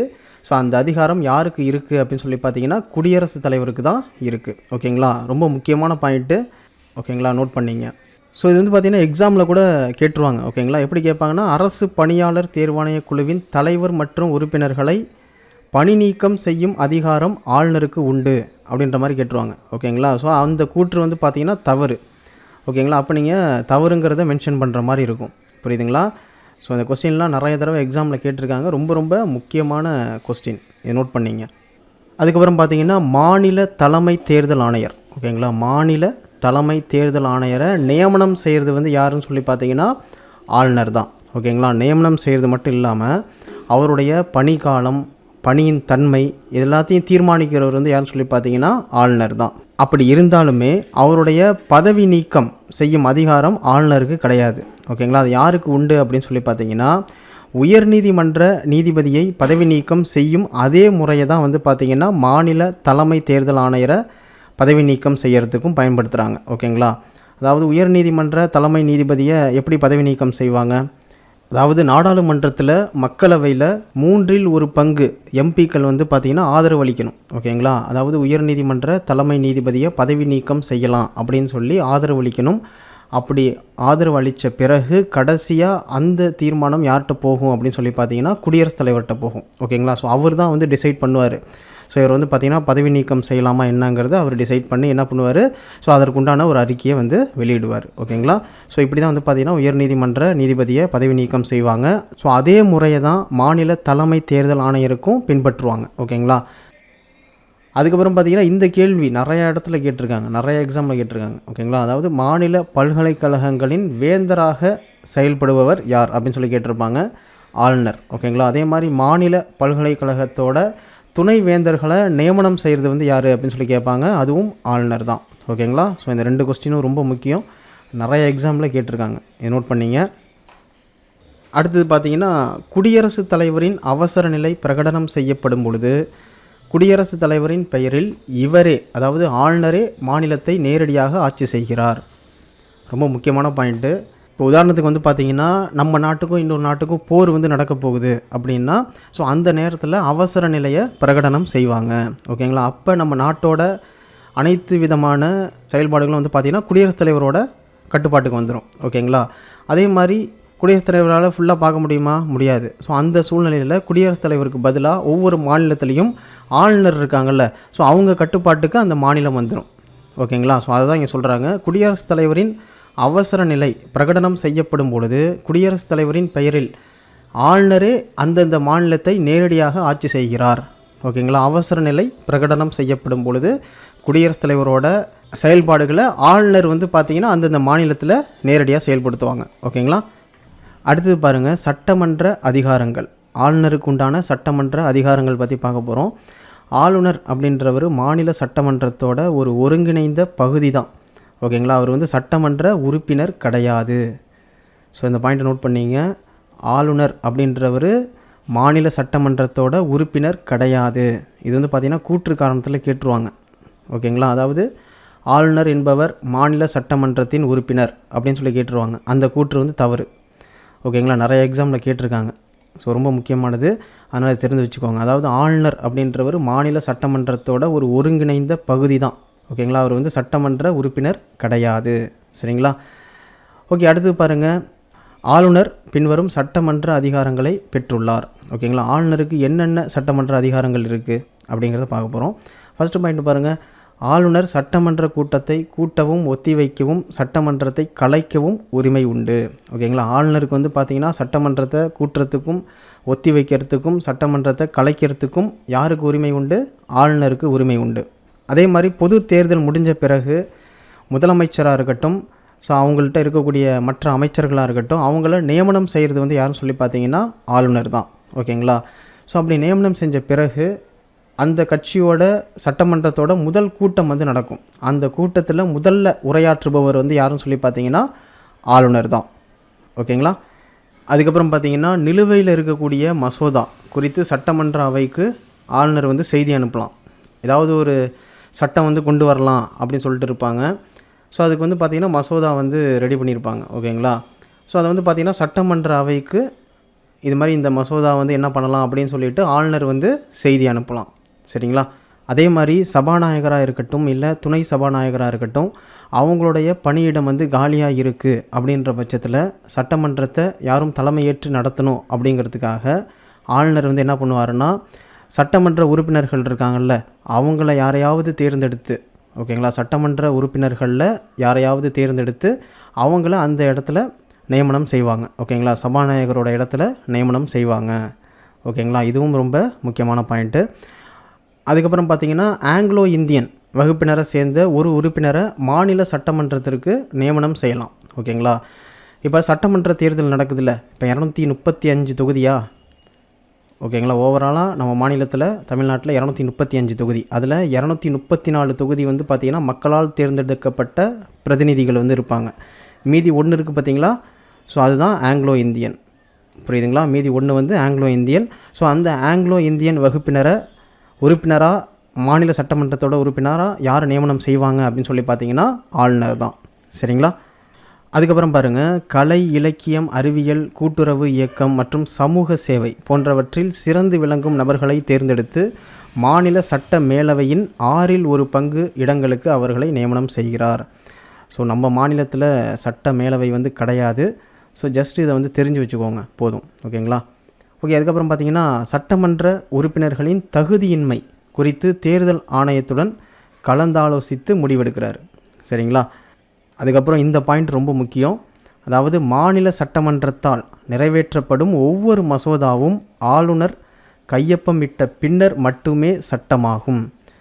இப்போ மாநில சட்டமன்றத்தில் ஏதாவது ஒரு மசோதா வந்து நிறைவேற்றுறாங்க அப்படின்னா அது வந்து ஆளுநர் கையெழுத்திட்ட பிறகு தான் அது வந்து சட்டமாக கொண்டு வர முடியும். ஓகேங்களா? ஆளுநர் வந்து கையெழுத்து போடல அப்படின்னா அதை வந்து சட்டமாக கொண்டு வர முடியாது. ஓகேங்களா? இப்போ சட்டமன்றத்தில் ஒரு மசோதா வந்து நிறைவேற்றி அதை ஆளுநர்கிட்ட கையெழுத்து வாங்க அனுப்புகிறாங்க அப்படின்னா அது ஆளுநர் வந்து பார்த்திங்கன்னா அந்த மசோதாவுக்கு கையெழுத்து போடலாம், இல்லை அந்த மசோதாவை நிறுத்தி வைக்கலாம், இல்லை வந்து பார்த்திங்கன்னா அதை மறுபரிசீலனை செய்யறதுக்காக திரும்ப சட்டமன்றத்துக்கே அனுப்பி வைக்கலாம். ஓகேங்களா? இது எல்லாத்துக்கும் ஆளுநருக்கு உரிமை இருக்குது. சரிங்களா? ரொம்ப ரொம்ப முக்கியமான பாயிண்ட்டு, நோட் பண்ணிங்க. ஓகே. அடுத்த பாயிண்ட்டு பாருங்கள். இப்போ மாநில சட்டமன்றத்தில் ஒரு மசோதா வந்து கொண்டு வராங்க அப்படின்னு வச்சுக்கோங்களேன். அந்த மசோதா நம்மளுடைய மாநில உயர்நீதிமன்றத்துக்கு எதிராக இருக்குது. ஓகேங்களா? அவங்களுக்கு தீங்கு விளைவிக்கக்கூடிய நிலையில் இருக்குது அப்படின்னா அந்த மசோதாவை நிறுத்தி வைக்கலாம். யார்? ஆளுநர் வந்து நிறுத்தி வைக்கலாம். எதுக்காகன்னு சொல்லி பார்த்தீங்கன்னா குடியரசுத் தலைவர்கிட்ட பரிசீலனை பண்ணணும் அப்படிங்கிறதுக்காக ஆளுநர் வந்து பார்த்திங்கன்னா ஸோ அந்த மசோதாவை நிறுத்தி வைக்கலாம். அதற்கு ஆளுநருக்கு அதிகாரம் இருக்குது. ஓகேங்களா? அதுதான் அந்த பாயிண்ட்டு. மாநில சட்டமன்றத்தால் நிறைவேற்றப்பட்ட எந்த ஒரு மசோதாவும் மாநில உயர்நீதிமன்றத்தின் அதிகாரத்திற்கு தீங்கு விளைவிக்கும் நிலையில் இருக்குமாயின் அதனை குடியரசுத் தலைவரின் பரிசீலனைக்காக நிறுத்தி வைக்கலாம். ஓகேங்களா? அதற்கு ஆளுநருக்கு உரிமை இருக்குது. சரிங்களா? அடுத்தது பாருங்கள். அரசியலமைப்பு சட்டப்பிரிவு 213 என்ன சொல்லுது அப்படின்னு சொல்லி பார்த்தீங்கன்னா ஒரு ஆளுநர் மாநில சட்டமன்றம் நடைபெறாத போது அவசர சட்டத்தை பிறப்பிக்கலாம். ஆனால் அந்த அவசர சட்டம் 6 மாதத்துக்குள்ளே மாநில சட்டமன்றத்தால் அங்கீகரிக்கப்படணும். ஓகேங்களா? அதே மாதிரி அந்த அவசர சட்டத்தை எந்த நேரத்துலையும் ஆளுநர் திரும்ப பெறலாம். ஓகேங்களா? ஸோ இதை வந்து பார்த்திங்கன்னா அரசியலமைப்பு சட்டப்பிரிவு 213 நமக்கு சொல்லுது. சரிங்களா? அதை நோட் பண்ணிங்க. அதுக்கப்புறம் பார்த்திங்கன்னா நம்ம மாநிலத்தோட ஆண்டு நிதிநிலை அறிக்கை. ஓகேங்களா? நம்ம மாநிலத்தோட ஆண்டு நிதிநிலை அறிக்கை, அதே மாதிரி அரசு பணியாளர் தேர்வாணைய குழுவோட அறிக்கை, அதுக்கப்புறம் அரசின் தணிக்கை குழு அறிக்கை, இது மூணுத்தையும் சட்டமன்றத்தில் கொடுக்குறவர் வந்து யாரும் சொல்லி பார்த்தீங்கன்னா ஆளுநர் தான். ஓகேங்களா? இது கேட்கலாம். எப்படி கேட்பாங்கன்னா நம்ம மாநிலத்தோட ஆண்டு நிதிநிலை அறிக்கையை சட்டமன்றத்தில் சமர்ப்பிப்பவர் யார் அப்படின்னு சொல்லி கேட்பாங்க. ஓகேங்களா? ஆளுநர். சரிங்களா? அது மாதிரி ஒவ்வொன்றுக்கும் கேட்கலாம். நம்ம மாநிலத்தோட அரசு பணியாளர் தேர்வாணைய குழுவின் அறிக்கையை சமர்ப்பிப்பவர், அதாவது சட்டமன்றத்தில் சமர்ப்பிப்பவர் யார் அப்படின்னு சொல்லி கேட்பாங்க. ஆளுநர். சரிங்களா? ஓகே. அதுக்கப்புறம் பாருங்கள் நிதி அதிகாரங்கள். ஓகேங்களா? நம்ம ஆளுநருக்கு உண்டான நிதி அதிகாரங்கள் வந்து பார்க்க போகிறோம். நம்ம மாநிலத்தோட ஆண்டு வரவு செலவு திட்டத்தை தயார் செய்து சட்டமன்றத்தில் அறிமுகம் செய்யும் கடமை வந்து யாருக்கு இருக்குதுன்னு சொல்லி பார்த்தீங்கன்னா நம்மளுடைய ஆளுநருக்கு தான். தேவைப்பட்டால் துணை வரவு செலவு திட்டத்தையும் அறிமுகம் செய்யலாம். யார்? ஆளுநர். சரிங்களா? அதே மாதிரி ஆண்டு நிதிநிலை அறிக்கை, அதாவது வரவு செலவு திட்டத்தை சட்டமன்றத்தில் அறிமுகம் செய்ய கடமைப்பட்டவர் வந்து யாருன்னு சொல்லி பார்த்தீங்கன்னா ஆளுநர் தான். அதே மாதிரி மாநில சட்டமன்றத்தில் மாநில நிதி அமைச்சர் மூலம் துணை வரவு செலவு திட்டத்தை தேவைப்பட்டால் ஆளுநர் வந்து பார்த்திங்கன்னா சமர்ப்பிக்கலாம். முக்கியமாக பண மசோதாவை ஆளுநரோட முன் அனுமதி பெற்ற பிறகு தான் சட்டமன்றத்தில் அறிமுகப்படுத்த முடியும். ஓகேங்களா? இந்த பாயிண்ட் ரொம்ப முக்கியம். நிறைய எக்ஸாம்பிள் கேட்டிருக்காங்க. ஓகேங்களா? யாருடைய அனுமதி பெற்ற பிறகே பண மசோதாவை சட்டமன்றத்தில் அறிமுகப்படுத்த முடியும் அப்படின்னு கேட்பாங்க. ஆளுநர். சரிங்களா? அதே மாதிரி இந்த பாயிண்ட்டு ரொம்ப முக்கியம். அதாவது ஆளுநரோட பரிந்துரையின்றி நிதி ஒதுக்கீடு செய்ய முடியாது. சரிங்களா? யாருடைய பரிந்துரையின்றி நிதி ஒதுக்கீடு செய்ய முடியாது அப்படின்னு சொல்லி கேட்பாங்க. அதுவும் ஆளுநர் தான். அதே மாதிரி அரசாங்கத்தோட எதிர்பாரா செலவினங்களுக்காக ஆளுநர் அவசர நிதியிலிருந்து நிதி ஒதுக்கீடு செய்ய முடியும். ஓகேங்களா? ஏதாவது ஒரு டிசாஸ்டர் வருது, திடீர்னு வந்து நிதி உதவி வந்து தேவைப்படுது அப்படின்னா இப்போ ஆளுநர்கிட்ட கேட்குறாங்க அப்படின்னா ஆளுநர் வந்து பார்த்திங்கன்னா அவசர நிதியிலிருந்து நிதி ஒதுக்கீடு செய்ய முடியும். சரிங்களா? அதே மாதிரி இந்த பாயிண்ட்டும் ரொம்ப ரொம்ப முக்கியம். ஓகேங்களா? அதாவது பஞ்சாயத்துகள் மற்றும் நகராட்சிகளின் நிதிநிலையை ஆய்வு செய்ய ஒவ்வொரு 5 ஆண்டிற்கும் ஒரு முறை நிதி ஆணையம் ஒன்றை அமைக்கிறார். ஓகேங்களா? இது கேட்பாங்க. பஞ்சாயத்துகள் மற்றும் நகராட்சிகளின் நிதிநிலையை ஆய்வு செய்ய ஒவ்வொரு 5 ஆண்டிற்கு ஒரு முறை நிதி ஆணையம் அமைப்பவர் யார் அப்படின்னு சொல்லி கேட்பாங்க. ஆளுநர். சரிங்களா? அடுத்தது பார்த்திங்கன்னா நீதித்துறை அதிகாரங்கள். ஓகேங்களா, நம்ம ஆளுநரோட நீதித்துறை அதிகாரங்கள் வந்து பார்க்க போகிறோம். அதாவது ஒரு மாநில அரசோட தலைமை வழக்கறிஞர் இருக்கார்ல, ஸோ அவரை நியமனம் செய்கிறது வந்து யாருன்னு சொல்லி பார்த்தீங்கன்னா ஆளுநர் தான். அதே மாதிரி கீழ் நீதிமன்றங்கள் இருக்குல்ல, ஸோ அதில் இருக்கக்கூடிய நீதிபதிகளை நியமனம் செய்பவரும் ஆளுநர் தான். உயர் நீதிமன்றத்தோட ஆலோசனையின் பெயரில் நம்ம மாவட்ட நீதிபதிகள் இருக்காங்கள்ல, அவங்கள நியமனம் செய்கிறதும் ஆளுநர் தான். அது மட்டும் இல்லாமல் அவங்களுக்கு உண்டான பதவி உயர்வு, ஸோ அதெல்லாம் மேற்கொள்கிறதும் ஆளுநர் தான். அதே மாதிரி ஆளுநரோட ஆலோசனையின் பெயரில் தான் குடியரசுத் தலைவர் உயர்நீதிமன்ற தலைமை நீதிபதியை நியமனம் செய்கிறார். ஓகேங்களா, இது ரொம்ப முக்கியமான பாயிண்ட்டு, இது கேட்பாங்க. ஓகேங்களா, நிறைய எக்ஸாமில் கேட்டிருக்காங்க. யாருடைய ஆலோசனையின் பெயரில் குடியரசுத் தலைவர் உயர்நீதிமன்ற தலைமை நீதிபதியை நியமனம் செய்கிறார் அப்படின்னு சொல்லி கேட்பாங்க. ஓகேங்களா, ஸோ ஆன்சர் வந்து பார்த்திங்கன்னா ஆளுநர். அதே மாதிரி அடுத்தது பார்த்திங்கன்னா குற்றவாளிகளோட கருணை மனு, அதன் அடிப்படையில் அவங்களுக்கு வந்து குற்றங்களை வந்து குறைக்கலாம், அவங்கள வந்து மன்னிக்கலாம். ஓகேங்களா, அவங்களுடைய தண்டனைகளை குறைக்கலாம், இல்லைனா அவங்களுக்கு உண்டான தண்டனையை நிறுத்தி வைக்கலாம். ஓகேங்களா, ஸோ இதற்குண்டான அதிகாரம்லாம் ஆளுநருக்கு உண்டு. தூக்கு தண்டனையை தவிர, தூக்கு தண்டனை இருக்குது பார்த்திங்களா, அதை தவிர மற்ற கருணை அடிப்படையில். அதே மாதிரி குற்றவாளிகளோட கருணை மனு இருக்குது பார்த்திங்களா, ஸோ அதன் அடிப்படையில் அந்த குற்றவாளிகளை வந்து மன்னிக்கலாம், ஸோ அந்த குற்றங்களை வந்து குறைக்கலாம், அவங்களுடைய தண்டனையை வந்து குறைக்கலாம், இல்லை அதை நிறுத்தி வைக்கலாம். இது மாதிரியான அதிகாரங்கள்லாம் ஆளுநருக்கு உண்டு. ஓகேங்களா, தூக்கு தண்டனையை தவிர. ஓகேங்களா, தூக்கு தண்டனை கைதிக்கு வந்து கருணை மனு வந்து யாரால் தர முடியும்னா குடியரசுத் தலைவரால் மட்டும்தான் தர முடியும். ஓகேங்களா, அது வந்து ஆளுநரால் தர முடியாது. ஓகேங்களா, ஓகே. அதுக்கப்புறம் பாருங்கள் விருப்புரிமை அதிகாரங்கள், அதாவது ஆளுநரோட விருப்புரிமை அதிகாரங்கள் பற்றி பார்க்க போகிறோம். ஃபஸ்ட்டு பாயிண்ட் பாருங்கள், குடியரசுத் தலைவரின் பரிசீலனைக்கு ஆளுநர் ஒரு மசோதாவை நிறுத்தி வைக்க முடியும். இப்போ உதாரணத்துக்கு வந்து பார்த்திங்கன்னா, இப்போ வந்து ஒரு மசோதா வந்து கொண்டு வராங்க, மாநில சட்டமன்றம் வந்து பார்த்திங்கன்னா ஒரு மசோதா வந்து கொண்டு வராங்க. ஸோ அந்த மசோதா வந்து நிறைவேற்றணும், சட்டமாக வரணும் அப்படின்னா ஆளுநரோட கையெழுத்து இருந்தால் மட்டும்தான் அது சட்டமாக மாறும். ஓகேங்களா, ஆனால் அவங்க கொண்டு வந்த மசோதா வந்து பார்த்திங்கன்னா உயர்நீதிமன்றத்துக்கு எதிராக இருக்குது. ஸோ அப்படிங்கிற பட்சத்தில் ஆளுநர் வந்து என்ன பண்ணுவார்னா குடியரசுத் தலைவர்கிட்ட பரிசீலனை வந்து பண்ணுவார். இந்த மசோதாவை சட்டமாக கொண்டு வரலாமா வேணாமா அப்படின்னு சொல்லிட்டு குடியரசுத் தலைவர்கிட்ட கேட்பார். ஸோ அதுக்கப்புறம் தான் வந்து பார்த்திங்கன்னா ஆளுநர் வந்து டிசிஷன் எடுப்பார். புரியுதுங்களா? ஸோ அதற்காக என்ன பண்ணுவார்னா அந்த மசோதாவை நிறுத்தி வைப்பார். ஓகேங்களா, இவர்கிட்ட பரிசீலனை வந்து பண்ணணும் அப்படிங்கிறதுக்காக இந்த மசோதாவை நிறுத்தி வைப்பார். ஓகேங்களா, ஸோ இதுதான் குடியரசுத் தலைவரின் பரிசீலனைக்காக ஆளுநர் ஒரு மசோதாவை நிறுத்தி வைக்க முடியும். சரிங்களா? அதுக்கப்புறம் பாருங்கள், மாநில சட்டமன்ற பொது தேர்தலில் எந்த கட்சியும் பெரும்பான்மை வந்து பெறலை அப்படின்னா ஆளுநர் வந்து எந்த கட்சி தலைவரையும் அழைத்து என்ன பண்ணலாம், அவங்கள ஆட்சி அமைக்க சொல்லலாம்.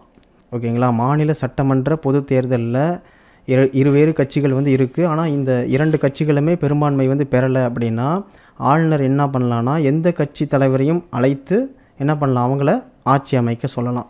ஓகேங்களா, அதே மாதிரி அந்த சட்டமன்றத்தில் நம்பிக்கை வாக்கெடுப்பின் பொழுது பெரும்பான்மை நிரூபிக்கப்பட முடியல அப்படின்னா அந்த அமைச்சரவையை ஆளுநர் வந்து கலைக்க முடியும். இப்போ உதாரணத்துக்கு டிஎம்கே இருக்குது.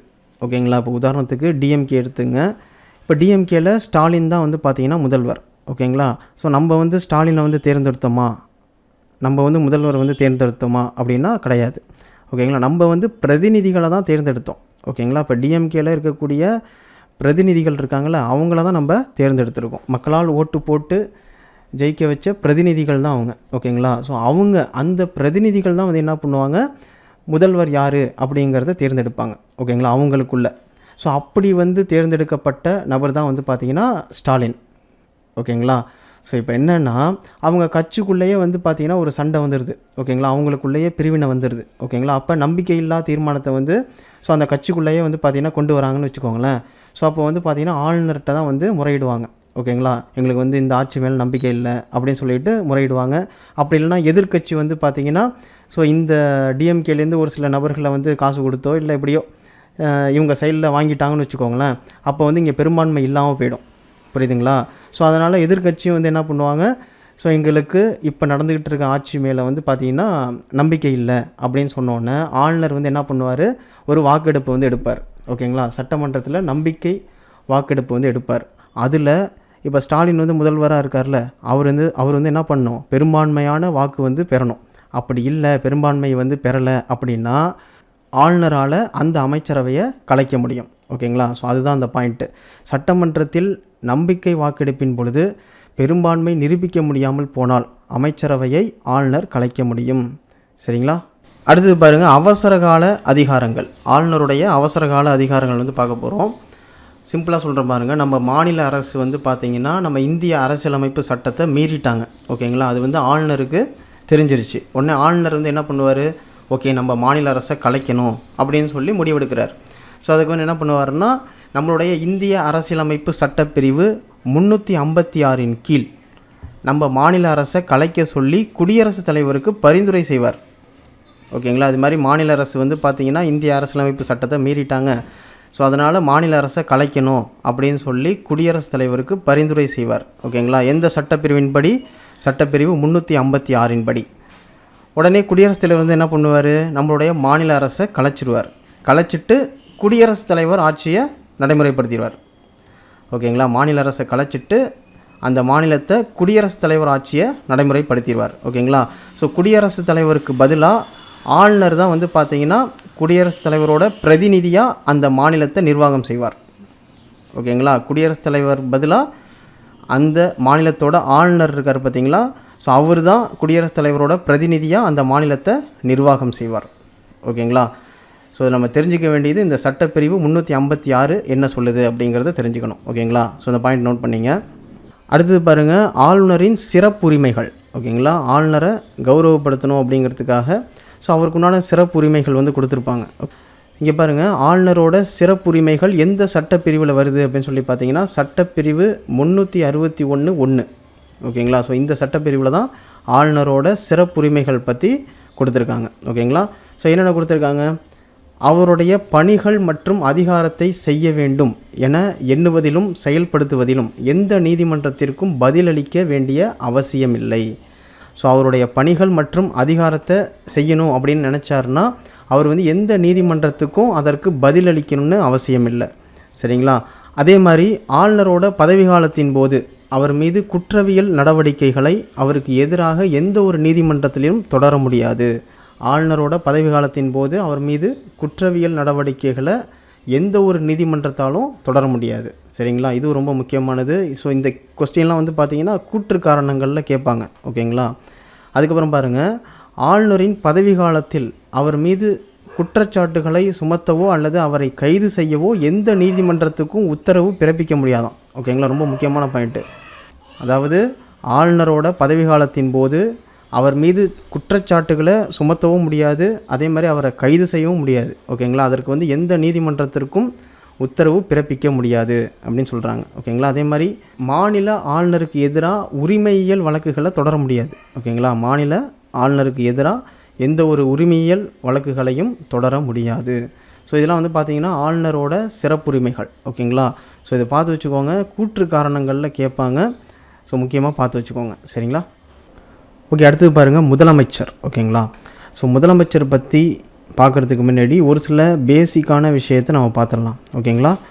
ஸோ நம்ம மாநிலத்தில் மொத்தம் எத்தனை தொகுதின்னு சொல்லுங்கள். ஓவராலாக வந்து பார்த்திங்கன்னா 234 தொகுதி. ஓகேங்களா. அந்த 234 தொகுதியில் மக்களால் தேர்ந்தெடுக்கப்பட்ட பிரதிநிதிகள் தான் இருப்பாங்க. ஓகேங்களா. ப்ளஸ் ஒன்று வந்து பார்த்திங்கன்னா ஆளுநரால் தேர்ந்தெடுக்கப்படக்கூடிய ஆங்கிலோ இந்தியன் வந்து இருப்பாங்க. ஓகேங்களா. ஸோ மக்களால் தேர்ந்தெடுக்கப்பட்ட பிரதிநிதிகள் தான் வந்து பார்த்திங்கன்னா இந்த 234 தொகுதியில் இருப்பாங்க. ஓகேங்களா. ஸோ இப்போ வந்து பார்த்திங்கன்னா மாநில சட்டமன்ற எலெக்ஷன் வந்து நடக்குது. ஓகேங்களா. ப்ரீவியஸாக நடந்த எலெக்ஷனை வச்சு நான் சொல்கிறேன். ப்ரீவியஸாக நடந்த எலெக்ஷனில் வந்து யார் ஜெயித்தாங்க, டிஎம்கே தான் ஜெயிச்சுது. ஓகேங்களா. ஸோ டிஎம்கே வந்து எவ்வளோ தொகுதியில் வந்து ஜெயித்தாங்க அப்படின்னு சொல்லி பார்த்தீங்கன்னா 125 தொகுதியில் வந்து ஜெயித்தாங்க. சரிங்களா. ஸோ ஏடிஎம்கே வந்து பார்த்திங்கன்னா ஏடிஎம்கே வந்து 65 தொகுதியில் வந்து ஜெயிச்சிருக்காங்க. ஸோ மீதி இருக்கக்கூடிய சின்ன சின்ன கட்சிகள். ஓகேங்களா. ஸோ ஒரு இது வந்து பார்த்திங்கன்னா 18, ஸோ இன்னொன்று வந்து பார்த்திங்கன்னா 26. ஓகேங்களா. ஸோ ஓவராலாக வந்து பார்த்திங்கன்னா 234 தொகுதி. ஓகேங்களா. இதில் மெஜாரிட்டியாக யார் ஜெயிச்சிருக்கா, டிஎம்கே தான் ஜெயிச்சிருக்காங்க. ஸோ இந்த கட்சி தான் ஜெயிச்சிருக்காங்க. ஓகேங்களா. ஸோ மக்களால் தேர்ந்தெடுக்கப்பட்ட பிரதிநிதிகள் வந்து பார்த்திங்கன்னா டிஎம்கேல 125 பேர் வந்து ஜெயிச்சிருக்காங்க. ஓகேங்களா. ஸோ இப்போ இவங்களாம் வந்து பார்த்திங்கன்னா மக்களால் தேர்ந்தெடுக்கப்பட்ட பிரதிநிதிகள். ஓகேங்களா, 125, 65, 18, 26. ஸோ இந்த பர்சன்ஸ் இருக்காங்க பார்த்திங்கன்னா, இவங்க எல்லாருமே மக்களால் தேர்ந்தெடுக்கப்பட்ட பிரதிநிதிகள். ஓகேங்களா. ஸோ முதலமைச்சரை யார் தேர்ந்தெடுப்பா அப்படின்னு சொல்லி பார்த்தீங்கன்னா, ஸோ மக்கள் வந்து முதலமைச்சரை தேர்ந்தெடுக்க மாட்டாங்க. நல்லா தெரிஞ்சுக்கோங்க, மக்கள் வந்து முதலமைச்சரை தேர்ந்தெடுக்க மாட்டாங்க. ஓகேங்களா. நம்ம வந்து பார்த்திங்கன்னா இந்த பிரதிநிதிகளை மட்டும்தான் தேர்ந்தெடுப்போம். ஸோ முதலமைச்சரை வந்து யார் தேர்ந்தெடுப்பாங்க அப்படின்னு சொல்லி பார்த்தீங்கன்னா, இந்த மெஜாரிட்டியாக ஜெயித்தாங்கல்ல, இப்போ டிஎம்கே தானே ஜெயிச்சிருக்காங்க. ஸோ இந்த 125 பேர் இருக்காங்க பார்த்தீங்களா. ஸோ இதிலேருந்து ஒரு ஆளை வந்து பார்த்திங்கன்னா முதலமைச்சராக தேர்ந்தெடுப்பாங்க. ஓகேங்களா. ஸோ இவங்களுக்குள்ளேயே டிசைட் பண்ணி என்ன பண்ணுவாங்க, இவங்களுக்குள்ளேயே டிசைட் பண்ணி ஒரு ஆளை வந்து தேர்ந்தெடுப்பாங்க. ஸோ அவங்க தான் வந்து பார்த்திங்கன்னா முதலமைச்சர். ஓகேங்களா. ஸோ அவங்க தான் சிஎம். ஸோ அப்படி தான் வந்து பார்த்திங்கன்னா ஸ்டாலின் வந்து தேர்ந்தெடுக்கப்பட்டிருப்பார். புரியுதுங்களா. ஸோ இதுதான் பேசிக். ஓகேங்களா. இது நம்ம என்ன தெரிஞ்சுக்கிட்டோம், ஸோ எத்தனை கட்சிகள் இருந்தாலுமே மெஜாரிட்டியாக யார் இருக்காங்களோ அவங்க தான் வந்து பார்த்திங்கன்னா என்ன பண்ணுவாங்க, ஸோ ஆட்சி வந்து அமைப்பாங்க. ஓகேங்களா. ஸோ அப்படி பார்க்கும்போது டிஎம்கே தான் வந்து ஜெயிச்சிருக்காங்க. ஸோ டிஎம்கேல வந்து பார்த்திங்கன்னா 125 பேர் ஜெயிச்சிருக்காங்க. ஸோ இப்போ என்ன பண்ணுவாங்க, இவங்களுக்குள்ளேயே ஒரு ஆளை வந்து தேர்ந்தெடுப்பாங்க. ஓகேங்களா, சிஎம்மாக. ஓகேங்களா, இவங்களுக்குள்ளேயே ஒரு ஆளை வந்து தேர்ந்தெடுப்பாங்க. ஸோ அவங்க தான் வந்து பார்த்திங்கன்னா முதலமைச்சர். ஓகேங்களா. ஸோ முதலமைச்சரை வந்து பார்த்திங்கன்னா நம்ம தேர்ந்தெடுக்க மாட்டோம். ஸோ இந்த பிரதிநிதிகள் தான் வந்து பார்த்திங்கன்னா தேர்ந்தெடுப்பாங்க. புரியுதுங்களா. இதை ஃபஸ்ட்டு தெரிஞ்சுக்கோங்க. ஓகே, இப்போ வந்து பார்த்திங்கன்னா முதலமைச்சரை தேர்ந்தெடுத்துட்டாங்க. ஓகேங்களா. இப்போ முதலமைச்சரை யார் நியமனம் பண்ணுவாங்க அப்படின்னு சொல்லி பார்த்தீங்கன்னா ஆளுநர் தான் நியமனம் பண்ணுவார். ஓகேங்களா. அதே மாதிரி மற்ற அமைச்சர்களை யார் நியமனம் பண்ணுவாங்க அப்படின்னு சொல்லி பார்த்தீங்கன்னா மற்ற அமைச்சர்களையும் ஆளுநர் தான் நியமனம் பண்ணுவார். ஆனால் முதலமைச்சரோட ஆலோசனையின் பெயரில் தான் வந்து பார்த்திங்கன்னா மற்ற அமைச்சர்களை ஆளுநர் வந்து பார்த்திங்கன்னா நியமனம் பண்ணுவார். ஓகேங்களா. ஸோ நல்லா தெரிஞ்சுக்கோங்க, மற்ற அமைச்சர்களை யார் நியமனம் பண்ணுவாங்க அப்படின்னு சொல்லி பார்த்தீங்கன்னா அதுவும் ஆளுநர் தான் நியமனம் பண்ணுவார். ஆனால் முதலமைச்சரோட ஆலோசனையின் பெயரில் தான் வந்து பார்த்திங்கன்னா மற்ற அமைச்சர்களை ஆளுநர் நியமனம் பண்ணுவார். ஓகேங்களா. ஸோ இதுதான் கான்செப்ட். ஸோ இந்த பேசிக்கான விஷயத்தை நம்ம தெரிஞ்சுக்கிட்டோம் அப்படின்னாலே மாநில அரசு உங்களுக்கு ரொம்ப ரொம்ப ஈஸி. இதே தான் அப்படியே மத்திய அரசுக்கும். ஓகேங்களா. ஸோ அங்கே வந்து பார்த்திங்கன்னா தொகுதிகள் வந்து அதிகமாக இருக்கும், மற்றபடி வந்து பார்த்திங்கன்னா கான்செப்ட் வந்து ஒன்று தான். புரியுதுங்களா. ஸோ இதுக்கப்புறம் கீழே இருக்கக்கூடிய கண்டென்ட்டை வந்து ஜஸ்ட்டு படித்து பாருங்கள், உங்களுக்கு வந்து ஈஸியாக புரிஞ்சிடும். ஓகேங்களா. ஸோ ஒன் பை ஒன்னாக பார்க்கலாம். ஓகே, ஃபஸ்ட்டு பாயிண்ட் பாருங்கள். ஆளுநர் மாநிலத்தின் அரசின் தலைவர், அதே மாதிரி முதலமைச்சர் அரசாங்கத்தின் தலைவர் அப்படின்னு சொல்கிறாங்க. ஓகேங்களா. ஸோ இது நிறைய பேருக்கு டவுட் இருக்குது. ஸோ இப்போ இதை கிளியர் பண்ணிடலாம். ஓகேங்களா. நல்லா தெரிஞ்சுக்கோங்க, ஆளுநர் அப்படின்றவர் பெயரளவு நிர்வாகி தான். ஓகேங்களா. ஒரு மாநிலத்தோட பெயரளவு நிர்வாகி தான் வந்து பார்த்திங்கன்னா ஆளுநர். ஸோ இதுவே முதலமைச்சர் வந்து பார்த்திங்கன்னா உண்மையான நிர்வாகி. ஓகேங்களா. ஸோ அதனால தான் வந்து பார்த்திங்கன்னா ஆளுநர் மாநிலத்தின் அரசின் தலைவர், முதலமைச்சர் வந்து பார்த்திங்கன்னா அரசாங்கத்தின் தலைவர் அப்படின்னு சொல்கிறாங்க. ஓகேங்களா. ஆளுநர் வந்து எல்லா முடிவையும் வந்து பார்த்திங்கன்னா ஓனாக எடுத்துட முடியாது. ஓகேங்களா. ஸோ நிறையா விஷயங்களுக்கு வந்து பார்த்திங்கன்னா முதலமைச்சர் மற்றும் மற்ற அமைச்சர்களை ஆலோசித்து தான் வந்து பார்த்திங்கன்னா ஆளுநர் வந்து டிசைட் பண்ண முடியும். ஓகேங்களா. ஸோ அப்படிங்கிறப்ப ஆளுநர் வந்து பார்த்திங்கன்னா பெயரளவு தான் நிர்வாகி. ஓகேங்களா. ஸோ முதலமைச்சர் வந்து பார்த்திங்கன்னா உண்மையான நிர்வாகி. ஸோ அதனால தான் இதை சொல்லியிருக்காங்க. சரிங்களா. இது நிறைய எக்ஸாமில் கேட்டிருக்காங்க, இதை நோட் பண்ணிங்க. ஆளுநர் வந்து பார்த்திங்கன்னா மாநிலத்தின் அரசின் தலைவர், முதலமைச்சர் வந்து பார்த்திங்கன்னா அரசாங்கத்தின் தலைவர். அதே மாதிரி ஆளுநர் வந்து பார்த்திங்கன்னா மாநிலத்தின் பெயரளவு நிர்வாகி, முதலமைச்சர் வந்து பார்த்திங்கன்னா உண்மையான நிர்வாகி. ஓகேங்களா. அதை நோட் பண்ணிங்க. ஓகே, அதுக்கப்புறம் முதலமைச்சரோட நியமனம் பற்றி பார்க்க போகிறோம். ஓகேங்களா. ஸோ இந்த கான்செப்ட் பார்த்தோம்ல, அதே தான் இங்கே கொடுத்துருக்காங்க. முதலமைச்சர் மாநில ஆளுநரால் நியமனம் செய்யப்படுகிறார். ஓகேங்களா. அதே மாதிரி சட்டமன்றத்தில் பெரும்பான்மை பெறும் கட்சியின் தலைவர் அல்லது பெரும்பான்மை பெற்ற கூட்டணி கட்சியின் தலைவர் முதலமைச்சராக நியமிக்கப்படுகிறார். ஓகேங்களா. இங்கே வந்து நம்ம டிஎம்கே மட்டும்தான் ஒரு கட்சியாக பார்த்தோம். ஓகேங்களா. இப்போ ஏடிஎம்கே ஒரு கட்சியாக பார்த்தோம். இப்போ உதாரணத்துக்கு இன்னொரு கட்சி இருக்குது. ஓகேங்களா. இப்போ வந்து தேமுதிக இருக்குதுன்னு வச்சுக்கோங்களேன். சப்போஸ் வந்து இந்த ரெண்டு கட்சியும் வந்து ஈக்குவலாக இருக்குது. ஓகேங்களா. டிஎம்கேவும் ஏடிஎம்கேவும் ஈக்குவலாக இருக்குது. அப்படிங்கிற பட்சத்தில் இப்போ ஏடிஎம்கேவோட யார் கூட்டு சேர்றாங்களோ அவங்க வந்து என்ன பண்ணலாம், ஆட்சி அமைக்கலாம். ஓகேங்களா. சப்போஸ் வந்து பார்த்திங்கன்னா டிஎம்கேவும் ஏடிஎம்கேவும் ஒன்றா இருக்குது அப்படிங்கிற பட்சத்தில் என்ன ஆகும்னா, இப்போ டிஎம்கேவும் தேமுதிகவும் பேசிடுறாங்க. ஓகே, நம்ம ரெண்டு பேரும் சேர்ந்து ஆட்சி அமைக்கலாம் அப்படின்னு சொல்லிட்டு. ஸோ இவங்க ரெண்டு பேரும் சேர்ந்துடுறாங்க. ஓகேங்களா. ஸோ அப்போ என்ன ஆகும்னா, இவங்களோட பிரதிநிதிகளை விட இவங்க வந்து அதிகமாக மெஜாரிட்டி வந்துட்டாங்க, ஏடிஎம்கேவும் தேமுதிகவும் சேர்ந்ததுனால மெஜாரிட்டி வந்து இவங்க அதிகமாக வந்துட்டாங்க அப்படின்னா, ஸோ இவங்க வந்து ஆட்சி அமைப்பாங்க. ஓகேங்களா. ஸோ இங்கே இருக்கக்கூடிய பிரதிநிதிகள்லேருந்து இவங்க என்ன பண்ணிப்பாங்க, முதலமைச்சரை தேர்ந்தெடுத்துப்பாங்க. ஓகேங்களா. ஸோ அந்த பாயிண்ட் தான் இது. முதலமைச்சர் மாநில ஆளுநரால் நியமிக்கப்படுகிறார். அதே மாதிரி சட்டமன்றத்தில் பெரும்பான்மை பெற்ற கட்சியின் தலைவர் அல்லது பெரும்பான்மை பெற்ற கூட்டணி கட்சியின் தலைவர் முதல்வராக நியமிக்கப்படுறார். ஓகேங்களா. அதுக்கப்புறம் பார்த்தீங்கன்னா இப்போ 2 கட்சிகள் இருக்குது. ஓகேங்களா. 2 கட்சிகள் இருக்குது. இந்த 2 கட்சிகளுமே பெரும்பான்மை பெறலை. ஓகேங்களா. அப்படி பெரும்பான்மை பெறாத டயத்தில் ஆளுநர் வந்து என்ன பண்ணுவார்னா, யாரையோ ஒருத்தவங்களை வந்து என்ன பண்ணுவார், சிஎம்மாக நிறுத்திடுவார். ஓகேங்களா. முதலமைச்சராக நிறுத்திடுவார். ஸோ ஒரு குறிப்பிட்ட டைம் வந்து கொடுத்துருவார். அந்த குறிப்பிட்ட டயத்துக்குள்ளே அந்த முதலமைச்சர் வந்து என்ன பண்ணணும்னா அவருடைய பெரும்பான்மையை நிரூபிக்கணும். ஓகேங்களா. அவருக்கு வந்து பார்த்தீங்கன்னா இவங்க எல்லாருமே ஓட்டு போடணும். ஓகேங்களா. ஒரு குறிப்பிட்ட டயத்துக்குள்ளே. ஸோ அந்த குறிப்பிட்ட டயத்துக்குள்ளே இந்த முதலமைச்சர் வந்து பார்த்திங்கன்னா பெரும்பான்மையை நிரூபிக்கலை அப்படின்னா இவர் வந்து பார்த்திங்கன்னா அந்த பதவி விட்டு விலகிடுவார். ஓகேங்களா. இது ஒரு முறை. இன்னொன்று வந்து பார்த்திங்கன்னா இப்போ டிஎம்கே வந்து ஜெயிச்சிட்டாங்க. ஓகேங்களா. டிஎம்கே வந்து பார்த்திங்கன்னா 125 தொகுதியில் வந்து ஜெயிச்சிருக்காங்க. ஓகேங்களா. ஸோ இப்போ வந்து பார்த்திங்கன்னா அந்த 125 தொகுதியில் ஜெயிச்சாங்கல்ல, ஸோ இதிலேருந்து ஒருத்தவரை சிஎம்மாக நியமிப்பாங்க. புரியுதுங்களா. சிஎம்மாக நியமிக்கும்போது இப்போ என்ன ஆகுதுன்னா அந்த டிஎம்கேக்குள்ளே ஒரு பிரச்சனை வருது. ஓகேங்களா. என்ன பிரச்சனைனா, யார் சிஎம்மாக இருக்கிறது, இந்த 125 பேருமே சண்டை போட்டுக்கிறாங்க. நான் சிஎம்மாக இருக்கேன் சண்டை போட்டுக்கிறாங்க. இப்படியே சண்டை போட்டுகிட்டே இருந்தால் என்னாகும், எந்த ஒரு முடிவும் கிடைக்காது. அப்படிங்கிறப்ப ஆளுநர் வந்து என்ன பண்ணுவார்னா, ஆளுநரே வந்து ஒரு சிஎம்மை தேர்ந்தெடுப்பார். ஓகேங்களா. ஆளுநரே வந்து பார்த்திங்கன்னா ஒரு தடவை தேர்ந்தெடுப்பார். ஸோ அந்த தேர்ந்தெடுக்கப்பட்ட நபர் இருக்கார் பார்த்தீங்களா, ஸோ அவருக்கு வந்து ஒரு குறிப்பிட்ட டைம் வந்து கொடுப்பாங்க. அந்த முதலமைச்சருக்கு ஒரு குறிப்பிட்ட டைம் வந்து கொடுப்பாங்க. அந்த குறிப்பிட்ட டயத்துக்குள்ளே அவர் வந்து என்ன பண்ணணும், ஒரு பெரும்பான்மையை நிரூபிக்கணும். அவருடைய பெரும்பான்மையை நிரூபிக்கணும். ஓகேங்களா. அப்படி நிரூபித்தா மட்டும்தான் இவர் சிஎம்மாக இருப்பார். அப்படி இல்லைன்னா அந்த பதவி விட்டு விலகிடுவார். ஓகேங்களா. ஸோ இதுதான் 2வது பாயிண்ட். சரிங்களா. ஸோ இதனால் என்ன தெரியுது அப்படின்னு சொல்லி பார்த்தீங்கன்னா, முதலமைச்சரோட பதவி காலம் நிர்ணயிக்கப்பட்ட ஒன்றல்ல. ஓகேங்களா. ஸோ உறுப்பினர்கள் யார் பெரும்பான்மையோடு இருக்காங்களோ ஸோ அவங்க தான் வந்து பார்த்திங்கன்னா முதலமைச்சர். ஓகேங்களா. இங்கே வந்து யாரை சிஎம்மாக நிறுத்துகிறாங்களோ அவங்களுக்கு வந்து உறுப்பினர்கள் வந்து அதிகபட்சமாக சப்போர்ட் பண்ணணும். அப்படி சப்போர்ட் பண்ணுற வரையும் தான் இவர் சிஎம்மாக இருப்பார். அப்படி சப்போர்ட் பண்ணலை அப்படின்னா இவர் என்ன பண்ணுவார், அந்த பதவியை விட்டு விலகிடுவார். ஓகேங்களா. அதனால் அந்த முதல்வர் பதவி அப்படிங்கிறது ஒரு நிரந்தரமானதல்ல அப்படின்னு சொல்கிறாங்க. ஓகேங்களா. ஸோ சட்டமன்றத்தில் எப்போது அவருடைய பெரும்பான்மை இழக்கிறாரோ அப்போது தனது பதவியை ராஜினாமா செய்கிறார். அவ்வளோதான். ஓகேங்களா. அதே மாதிரி பொதுவாக முதலமைச்சருக்கு உண்டான பதவி காலம் வந்து பார்த்திங்கன்னா 5 ஆண்டுகள். ஓகேங்களா. பொதுவாக ஒரு முதலமைச்சர் அப்படின்னு எடுத்துக்கிட்டோம்னா அவர் எத்தனை ஆண்டுகள் வந்து அவர் இருக்கலாம் அப்படின்னு சொல்லி பார்த்தீங்கன்னா 5 ஆண்டுகள் வந்து இருக்கலாம். ஓகேங்களா. ஸோ இதுதான் வந்து பார்த்திங்கன்னா முதலமைச்சரோட நியமனம். ஓகேங்களா. அடுத்ததான் நம்ம பார்க்க போகிறது முதலமைச்சரின் அதிகாரங்கள் மற்றும் அவருடைய பணிகள் பற்றி பார்க்க போகிறோம். சரிங்களா. அதாவது முதலமைச்சர் அதிகாரங்கள் மற்றும் பணிகளில் என்னென்னலாம் இருக்குது அப்படின்னு சொல்லி பார்த்தீங்கன்னா, முதலமைச்சர் அமைச்சரவை தொடர்பான அதிகாரங்கள் வந்து என்னென்னு பார்க்க போகிறோம். முதலமைச்சர் ஆளுநர் தொடர்பான அதிகாரங்கள் வந்து என்னென்ன இருக்குதுன்னு பார்க்க போகிறோம்.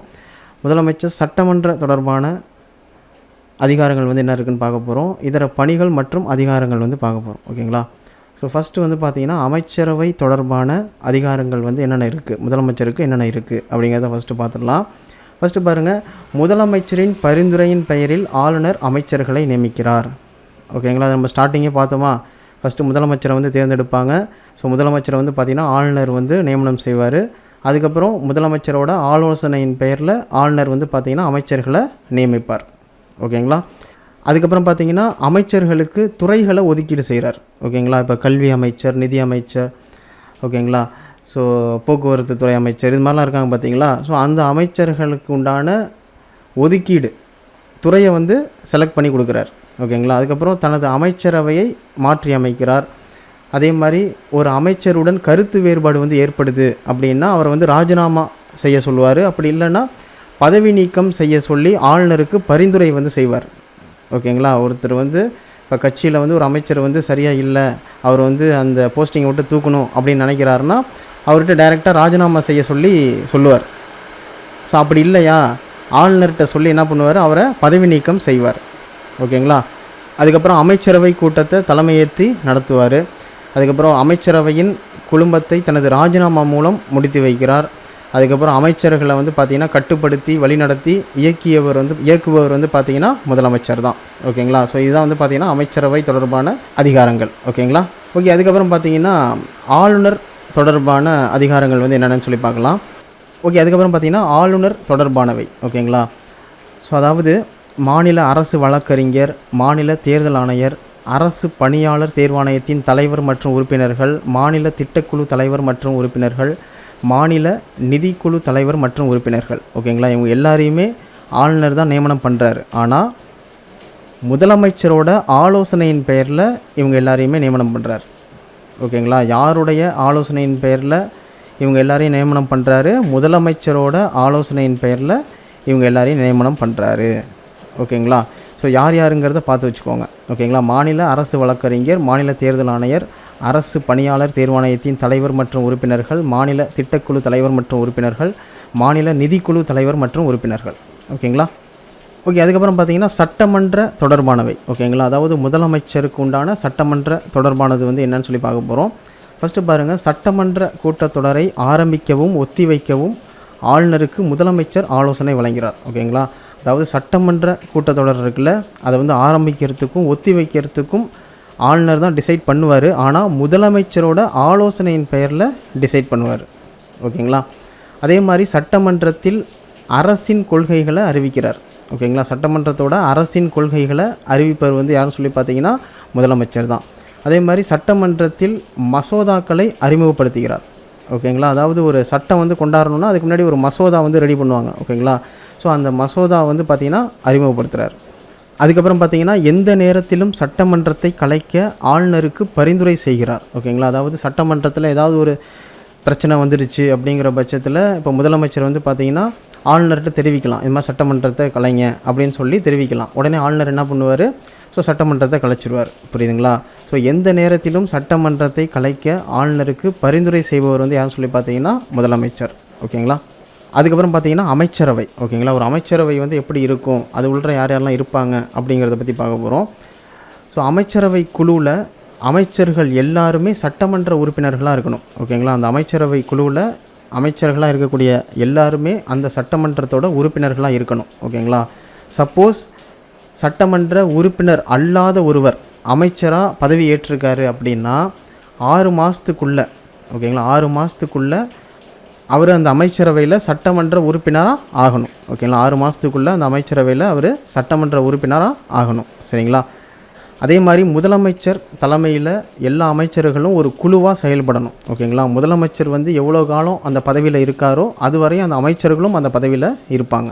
இப்போ அந்த முதலமைச்சர் வந்து பார்த்திங்கன்னா ராஜினாமா செஞ்சிடறாரு. ஓகேங்களா, அப்போ அந்த அமைச்சர்களுக்கும் பவர் இல்லாமல் போயிடும். ஓகேங்களா, இப்போ உதாரணத்துக்கு சட்டமன்றத்தில் நம்பிக்கை இல்லா தீர்மானம் வந்து கொண்டு வராங்கன்னு வச்சுக்கோங்களேன். ஸோ அந்த நேரத்தில் முதலமைச்சர் வந்து பார்த்திங்கன்னா அவருடைய பெரும்பான்மையை வந்து நிரூபிக்கணும். அப்படி நிரூபிக்க தவறிட்டாருன்னா அவர் ராஜினாமா செய்யக்கூடிய நிலைமை வந்து வரும். அப்படி ராஜினாமா செஞ்சிட்டாரு அப்படின்னா அந்த கட்சி வந்து என்ன ஆகும், அந்த கட்சியில் இருக்கக்கூடிய உறுப்பினர்களும் என்ன பண்ணணும், ராஜினாமா தான் செஞ்சாகணும். ஓகேங்களா, ஸோ அப்போ அந்த கட்சி வந்து பார்த்திங்கன்னா கலைஞ்சு போயிடும். புரியுதுங்களா? ஸோ இதுதான் இங்கே சொல்ல வராங்க. அதுக்கப்புறம் பார்த்திங்கன்னா சட்டப்பிரிவு 163 என்ன சொல்லுது அப்படின்னு சொல்லி பார்த்திங்கன்னா முதலமைச்சர் வந்து ஆளுநருக்கு ஆலோசனைகள் வழங்க அமைச்சரவை உருவாக்க இந்த சட்டப்பிரிவு வழிவகை செய்யுது. ஓகேங்களா, ஸோ நோட் பண்ணிங்க. அதே மாதிரி சட்டப்பிரிவு 163(1) என்ன சொல்லுது அப்படின்னு சொல்லி பார்த்தீங்கன்னா முதலமைச்சரை தலைவராக கொண்ட அமைச்சரவை இருக்குது பார்த்தீங்களா, ஸோ அவங்க வந்து பார்த்திங்கன்னா ஆளுநருக்கு தேவைப்படும் பொழுது உதவி செய்யவும் ஆலோசனை வழங்கவும் இந்த சட்டப்பிரிவு வந்து பார்த்திங்கன்னா வழிவகை செய்யுது. ஓகேங்களா, ஸோ இந்த 2 சட்டப்பிரிவையும் நோட் பண்ணிங்க. சரிங்களா, அடுத்தது பாருங்கள் அமைச்சர்கள் உடனான மற்ற விதிகள். ஓகேங்களா, ஸோ இதுவும் ரொம்ப முக்கியம்தான். ஸோ சட்டப்பிரிவு 164(1) என்ன சொல்லுது அப்படின்னு சொல்லி பார்த்தீங்கன்னா ஆளுநரால் முதலமைச்சர் நியமிக்கப்படுவதை கூறுகிறது. அதே மாதிரி முதலமைச்சரின் பரிந்துரையின் பெயரில் மற்ற அமைச்சர்களை நியமிக்க வழிவகை செய்யுது. ஓகேங்களா, அதாவது ஆளுநர் வந்து முதலமைச்சரை நியமிக்கிறார்ல, ஸோ அது வந்து இந்த சட்டப்பிரிவின் படி தான். அதே மாதிரி முதலமைச்சர் பரிந்துரையின் பெயரில் மற்ற அமைச்சர்களை ஆளுநர் வந்து நியமிக்கிறார். ஓகேங்களா, ஸோ அதுவும் வந்து பார்த்திங்கன்னா இந்த சட்டப்பிரிவின் கீழே தான். ஓகேங்களா, ஸோ இந்த சட்டப்பிரிவை நோட் பண்ணிங்க. அதே மாதிரி சட்டப்பிரிவு 164(1) என்ன சொல்லுது அப்படின்னு சொல்லி பார்த்தீங்கன்னா ஆளுநர் விரும்பும் வரை முதலமைச்சர் அந்த பதவியில் நீடிக்கலாம். அது மட்டும் இல்லாமல் முதலமைச்சர் உட்பட மொத்த அமைச்சர்களோட எண்ணிக்கை வந்து பார்த்திங்கன்னா மொத்த உறுப்பினர்களின் எண்ணிக்கையில் 15 விழுக்காடு தான் இருக்கணும் அப்படின்னு சொல்லியிருக்காங்க. ஓகேங்களா, ஸோ மொத்த உறுப்பினர்களோட எண்ணிக்கை வந்து எவ்வளோ? ஸோ நம்ம தமிழ்நாட்டில் மொத்தம் எத்தனை தொகுதி? 234 தொகுதி. 234 தொகுதி. ஓகேங்களா, இதில் 15% மட்டும்தான் அமைச்சர்கள் வந்து இருக்கணும்.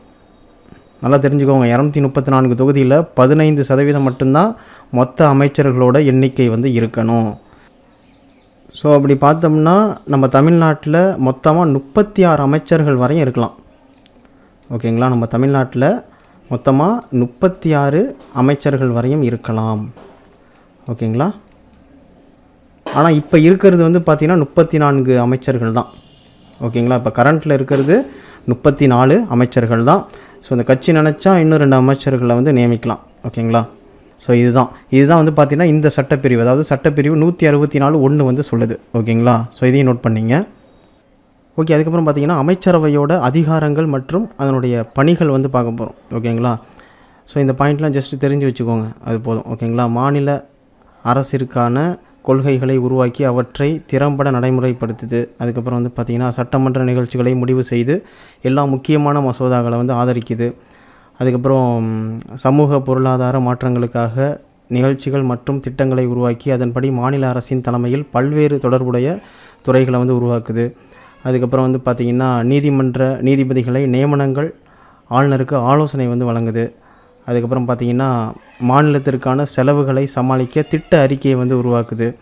அதுக்கப்புறம் வந்து ஒரு மசோதா சட்டமன்றத்தில் அறிமுகப்படுத்தப்படும் போது அது சாதாரண மசோதாவா இல்லை நிதி மசோதாவா அப்படிங்கிறத தீர்மானிக்குது. அதுக்கப்புறம் பார்த்திங்கன்னா அமைச்சரவையின் ஒவ்வொரு அமைச்சரின் பணிகளை கட்டுப்படுத்தி கண்காணிக்க ஒருங்கிணைக்குது. அதுக்கப்புறம் பார்த்திங்கன்னா ஆண்டு வரவு செலவு திட்டம் அமைச்சரவையால் இறுதி செய்யப்படுகிறது. ஓகேங்களா, ஸோ இதெல்லாம் வந்து பார்த்திங்கன்னா அமைச்சரவையோட அதிகாரங்கள் மற்றும் பணிகள். ஓகேங்களா, ஜஸ்ட் வந்து பார்த்தீங்கன்னா என்னங்கிறத பார்த்து வச்சுக்கோங்க, அதுவே போதும். ஓகேங்களா, ஸோ அடுத்தது நம்ம பார்க்க போகிறது மாநில சட்டமன்றம். ஓகேங்களா, சட்டமன்றத்தை பற்றி பார்க்க போகிறோம். ஓகே, அடுத்தது மாநில சட்டமன்றம் பற்றி பார்க்க போகிறோம். ஓகேங்களா, ஸோ மாநில சட்டமன்றம் பார்க்குறதுக்கு முன்னாடி முதல்ல நம்ம தெரிஞ்சுக்க வேண்டியது நம்ம இந்தியாவில் எத்தனை மாநிலங்கள் இருக்குது, அதே மாதிரி எத்தனை யூனியன் பிரதேசங்கள் இருக்குது அப்படிங்கிறத முதல்ல தெரிஞ்சுங்க. ஓகேங்களா, ஸோ ஜூன் 2022 படி கணக்கெடுப்பின் படி வந்து பார்த்திங்கன்னா நம்ம இந்தியாவில் 8 யூனியன் பிரதேசங்கள் இருக்குது. ஓகேங்களா, அதே மாதிரி எத்தனை மாநிலங்கள் இருக்குது அப்படின்னு சொல்லி பார்த்தீங்கன்னா 28 மாநிலங்கள் இருக்குது. ஓகேங்களா, இதை ஃபஸ்ட்டு தெரிஞ்சுக்கோங்க. ஏன்னா நம்ம ஸ்கூல் புக்கில் 2020 எடிஷன். ஓகேங்களா, ஸோ அதில் வந்து பார்த்திங்கன்னா தவறாக கொடுத்துருப்பாங்க. அப்போதைக்கு என்ன இருந்ததோ அதை தான் கொடுத்துருப்பாங்க. ஓகேங்களா, ஸோ இனிமேல் வரக்கூடிய எக்ஸாமில் இந்த அப்டேட் கூட கேட்கலாம். ஸ்கூல் புக்கை பார்த்து படிச்சுட்டு போயிட்டு ஸ்கூல் புக்கில் என்ன இருக்கோ அதை பார்த்து குறிச்சிடாதீங்க. ஓகேங்களா, அதில் வந்து பார்த்திங்கன்னா 9 யூனியன் பிரதேசங்கள் இருக்குதுன்னு சொல்லி போட்டிருப்பாங்கன்னு நினைக்கிறேன். 9ஓ 7ஓ போட்டிருப்பாங்க. ஓகேங்களா, அதே மாதிரி 29 மாநிலங்கள்னு போட்டிருப்பாங்க. ஓகேங்களா, 2020 எடிஷனில் ஸ்கூல் புக்கில். ஸோ அதை பார்த்துட்டு ஸ்கூல் புக்கை பார்த்துட்டு எக்ஸாமில் போய் போட்டுறாதீங்க. இப்போ கரண்ட்டாக உள்ள அப்டேட்டை தெரிஞ்சு வச்சுக்கோங்க. ஓகேங்களா, ஸோ இது இப்போ உள்ள அப்டேட். ஓகேங்களா, நாளைக்கு மாறலாம். ஓகேங்களா, ஆனால் இன்றைய தேதிக்கு இதுதான் அப்டேட். ஓகேங்களா, அதாவது ஜூன் 2022 கணக்கெடுப்பின்படி இப்போ நம்ம இந்தியாவில் 8 யூனியன் பிரதேசங்கள் இருக்குது, 28 மாநிலங்கள் இருக்குது. ஓகேங்களா, ஸோ இதை ஃபஸ்ட்டு தெரிஞ்சுக்கோங்க. ஓகே, மாநில சட்டமன்றத்தை பொறுத்த வரையும் இந்த இமேஜ் பாருங்கள், இந்த ஃப்ளோ சார்ட் பாருங்கள். மாநில சட்டமன்றத்தை பொறுத்த வரையும் சட்டப்பேரவை சட்ட மேலவை அப்படின்னு சொல்லிட்டு 2 அவைகள் இருக்குது. ஓகேங்களா, கீழவை மேலவை அப்படின்னு சொல்லுவாங்க. ஸோ கிட்டத்தட்ட 28 மாநிலங்களில் ஒரு 7 மாநிலத்தில் மட்டும்தான் வந்து பார்த்திங்கன்னா சட்ட மேலவை சட்டப்பேரவை வந்து இருக்குது. ஓகேங்களா, மீதி இருக்கக்கூடிய அனைத்து மாநிலங்கள்லேயும் சட்டப்பேரவை மட்டும்தான் இருக்குது. ஓகேங்களா, சட்ட மேலவை சட்டப்பேரவை இது ரெண்டும் இருக்கக்கூடிய மாநிலங்கள் வந்து எதுன்னு சொல்லி பார்த்தீங்கன்னா பீகார், கர்நாடகா, மகாராஷ்டிரா, உத்தரப்பிரதேசம், ஆந்திர பிரதேசம், தெலுங்கானா, ஜம்மு அண்ட் காஷ்மீர். ஸோ இங்கெல்லாம் வந்து பார்த்திங்கன்னா சட்ட மேலவை சட்டப்பேரவை இந்த 2 அவைகளும் இருக்குது. ஓகேங்களா, நம்ம தமிழ்நாட்டிலையும் சட்ட மேலவை வந்து இருந்திருக்கு. எப்போன்னு சொல்லி பார்த்தீங்கன்னா 1986க்கு முன்னாடி. ஓகேங்களா, ஸோ நம்ம தமிழ்நாட்டில் 1986 தமிழ்நாடு சட்ட மேலவை மசோதா அப்படிங்கிறத ஒன்று கொண்டு வந்தாங்க. ஸோ அதன்படி அந்த சட்ட மேலவையை நீக்கிட்டாங்க. ஓகேங்களா, ஸோ இந்த சட்டம் எப்போ நடைமுறைக்கு வந்ததுன்னு சொல்லி பார்த்தீங்கன்னா 1986 நவம்பர் 1 முதல் நம்ம தமிழ்நாட்டில் சட்ட மேலவையை நீக்கிட்டாங்க. ஓகேங்களா, ஸோ நம்ம தமிழ்நாட்டில் வந்து பார்த்திங்கன்னா சட்டமன்ற பேரவை மட்டும்தான் இருக்குது. சரிங்களா, அதே மாதிரி இந்த சட்டமன்ற பேரவையில் யாரெல்லாம் இருப்பாங்க அப்படின்னு சொல்லி பார்த்தீங்கன்னா மக்களால் தேர்ந்தெடுக்கப்பட்ட பிரதிநிதிகள் தான் வந்து பார்த்திங்கன்னா இந்த சட்டமன்ற பேரவையில் இருப்பாங்க. ஓகேங்களா, சட்டமன்ற மேலவையில் யார் இருப்பாங்க அப்படின்னு சொல்லி பார்த்தீங்கன்னா ஆசிரியர்கள், பட்டதாரிகள், அதுக்கப்புறம் உள்ளாட்சி உறுப்பினர்கள், இவங்களாம் வந்து பார்த்திங்கன்னா இதில் பிரதிநிதியாக இருப்பாங்க. ஓகேங்களா? மக்களால் தேர்ந்தெடுக்கப்பட்ட பிரதிநிதிகள் எதில் இருப்பாங்க? சட்டமன்ற பேரவையில் இருப்பாங்க. சரிங்களா? அதே மாதிரி நம்ம தமிழ்நாட்டில் மொத்தம் எத்தனை அமைச்சர்கள் வந்து இருக்கலாம் அப்படின்னு சொல்லி பார்த்தீங்கன்னா, நம்ம தமிழ்நாட்டு சட்டமன்ற உறுப்பினர்களில் மொத்த எண்ணிக்கையில் 15 விழுக்காடு மட்டும்தான் அமைச்சர்கள் இருக்க முடியும். ஓகேங்களா? இப்போ உதாரணத்துக்கு நம்ம தமிழ்நாட்டில் மொத்தம் எத்தனை உறுப்பினர்கள் வந்து இருக்கலாம்? 234. ஓகேங்களா? அதாவது நம்மள்ட்ட 234 தொகுதி தான் இருக்குது. ஓகேங்களா? ஸோ அப்படின்றப்ப 234 உறுப்பினர்கள் வந்து இருக்கலாம். ஸோ இதில் 15 விழுக்காடு மட்டும்தான் அமைச்சர்களாக இருக்க முடியும். அப்போ 36 அமைச்சர்கள் மட்டும்தான் நம்ம தமிழ்நாட்டில் இருக்க முடியும். ஓகேங்களா? 36 அமைச்சருக்குள்ளே தான் நம்ம தமிழ்நாட்டில் அமைக்க முடியும். ஓகேங்களா? ஓகே, அதுக்கப்புறம் பார்த்தீங்கன்னா நம்ம சட்டமன்றம்னா என்னன்னு சொல்லி பார்த்தோம். ஸோ அடுத்தது சட்டமன்ற பேரவைனா என்ன, சட்ட மேலவைனா என்ன அப்படிங்கிறத பார்க்க போகிறோம். ஓகேங்களா? ஃபஸ்ட் நம்ம சட்டமன்ற பேரவைனா என்னன்னு சொல்லி பார்த்துடலாம். நம்ம ஸ்டார்டிங் பார்த்த மாதிரி சட்டமன்ற பேரவை அப்படின்னா மக்களால் தேர்ந்தெடுக்கப்பட்ட பிரதிநிதிகள் தான் வந்து பார்த்திங்கன்னா அதில் உறுப்பினர்களாக இருப்பாங்க. ஓகேங்களா? அதே மாதிரி ஒவ்வொரு மாநிலத்துக்கும் அந்த உறுப்பினர்களோட எண்ணிக்கை வந்து பார்த்திங்கன்னா வேறுபடும். ஏன்னா இப்போ ஒவ்வொரு மாநிலத்துக்கும் தொகுதிகள் வந்து பார்த்திங்கன்னா டிஃப்ரெண்ட்டாக இருக்கும். இப்போ நம்ம தமிழ்நாட்டில் வந்து பார்த்திங்கன்னா 234 தொகுதி தான். புரியுதுங்களா?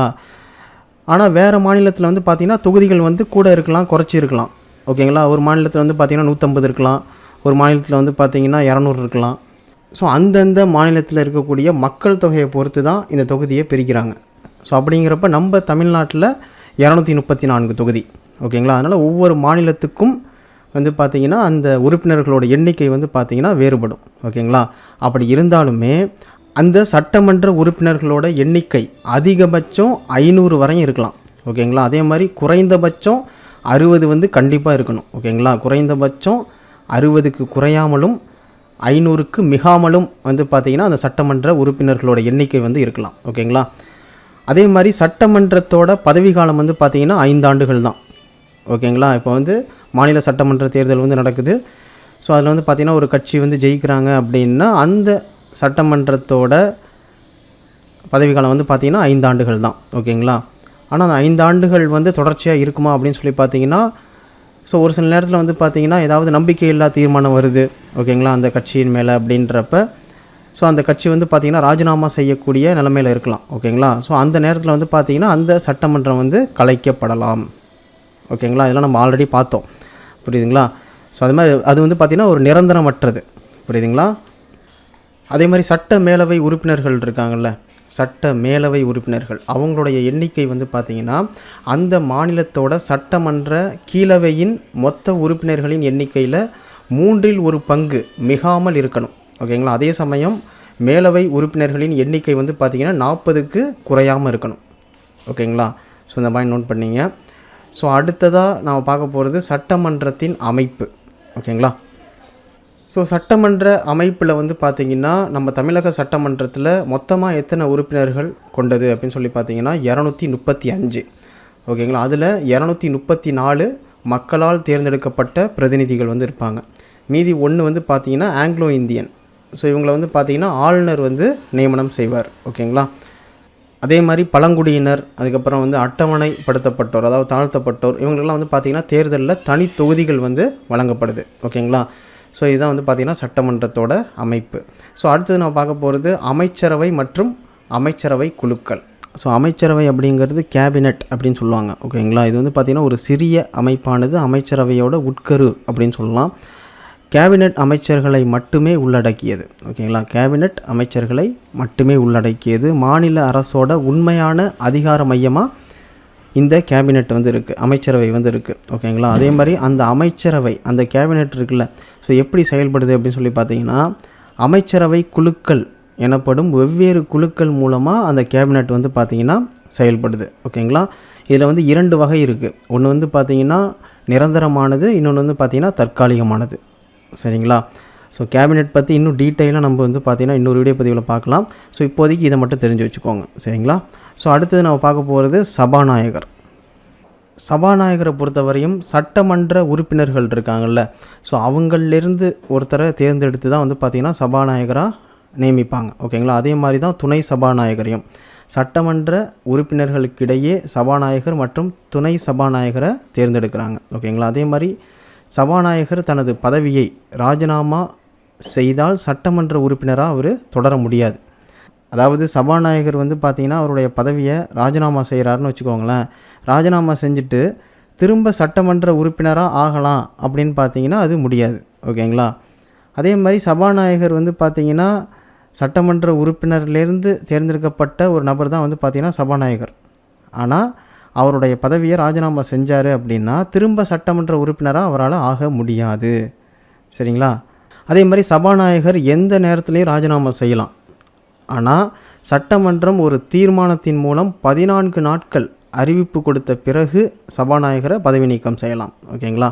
அதற்கு முன் என்ன பண்ணுவாங்க அப்படின்னா சபாநாயகர் பதவி நீக்கம் செய்யும் தீர்மானத்தை சட்டமன்றத்தில் வாக்கெடுப்பு வந்து எடுப்பாங்க. ஓகேங்களா. அந்த நேரத்தில் அவைக்கு வந்த பெரும்பாலான உறுப்பினர்கள் வாக்களித்து அந்த தீர்மானத்தை நிறைவேற்றணும். அதே மாதிரி சட்டமன்றம் வந்து கலைக்கிறாங்க. ஓகேங்களா. இப்போ வந்து சபாநாயகராக அவர் வந்து இருக்கார். ஸோ அந்த சூழ்நிலையில் வந்து பார்த்திங்கன்னா சட்டமன்றம் வந்து கலைக்கப்படுது. ஸோ சட்டமன்றம் கலைச்சோன்னே அந்த சபாநாயகரையும் கலைச்சிருவாங்களா அப்படின்னா அப்படி கிடையாது. ஓகேங்களா. சபாநாயகர் வந்து பார்த்திங்கன்னா அடுத்ததாக புதிய சட்டமன்றம் வந்து உருவாகுதில்ல.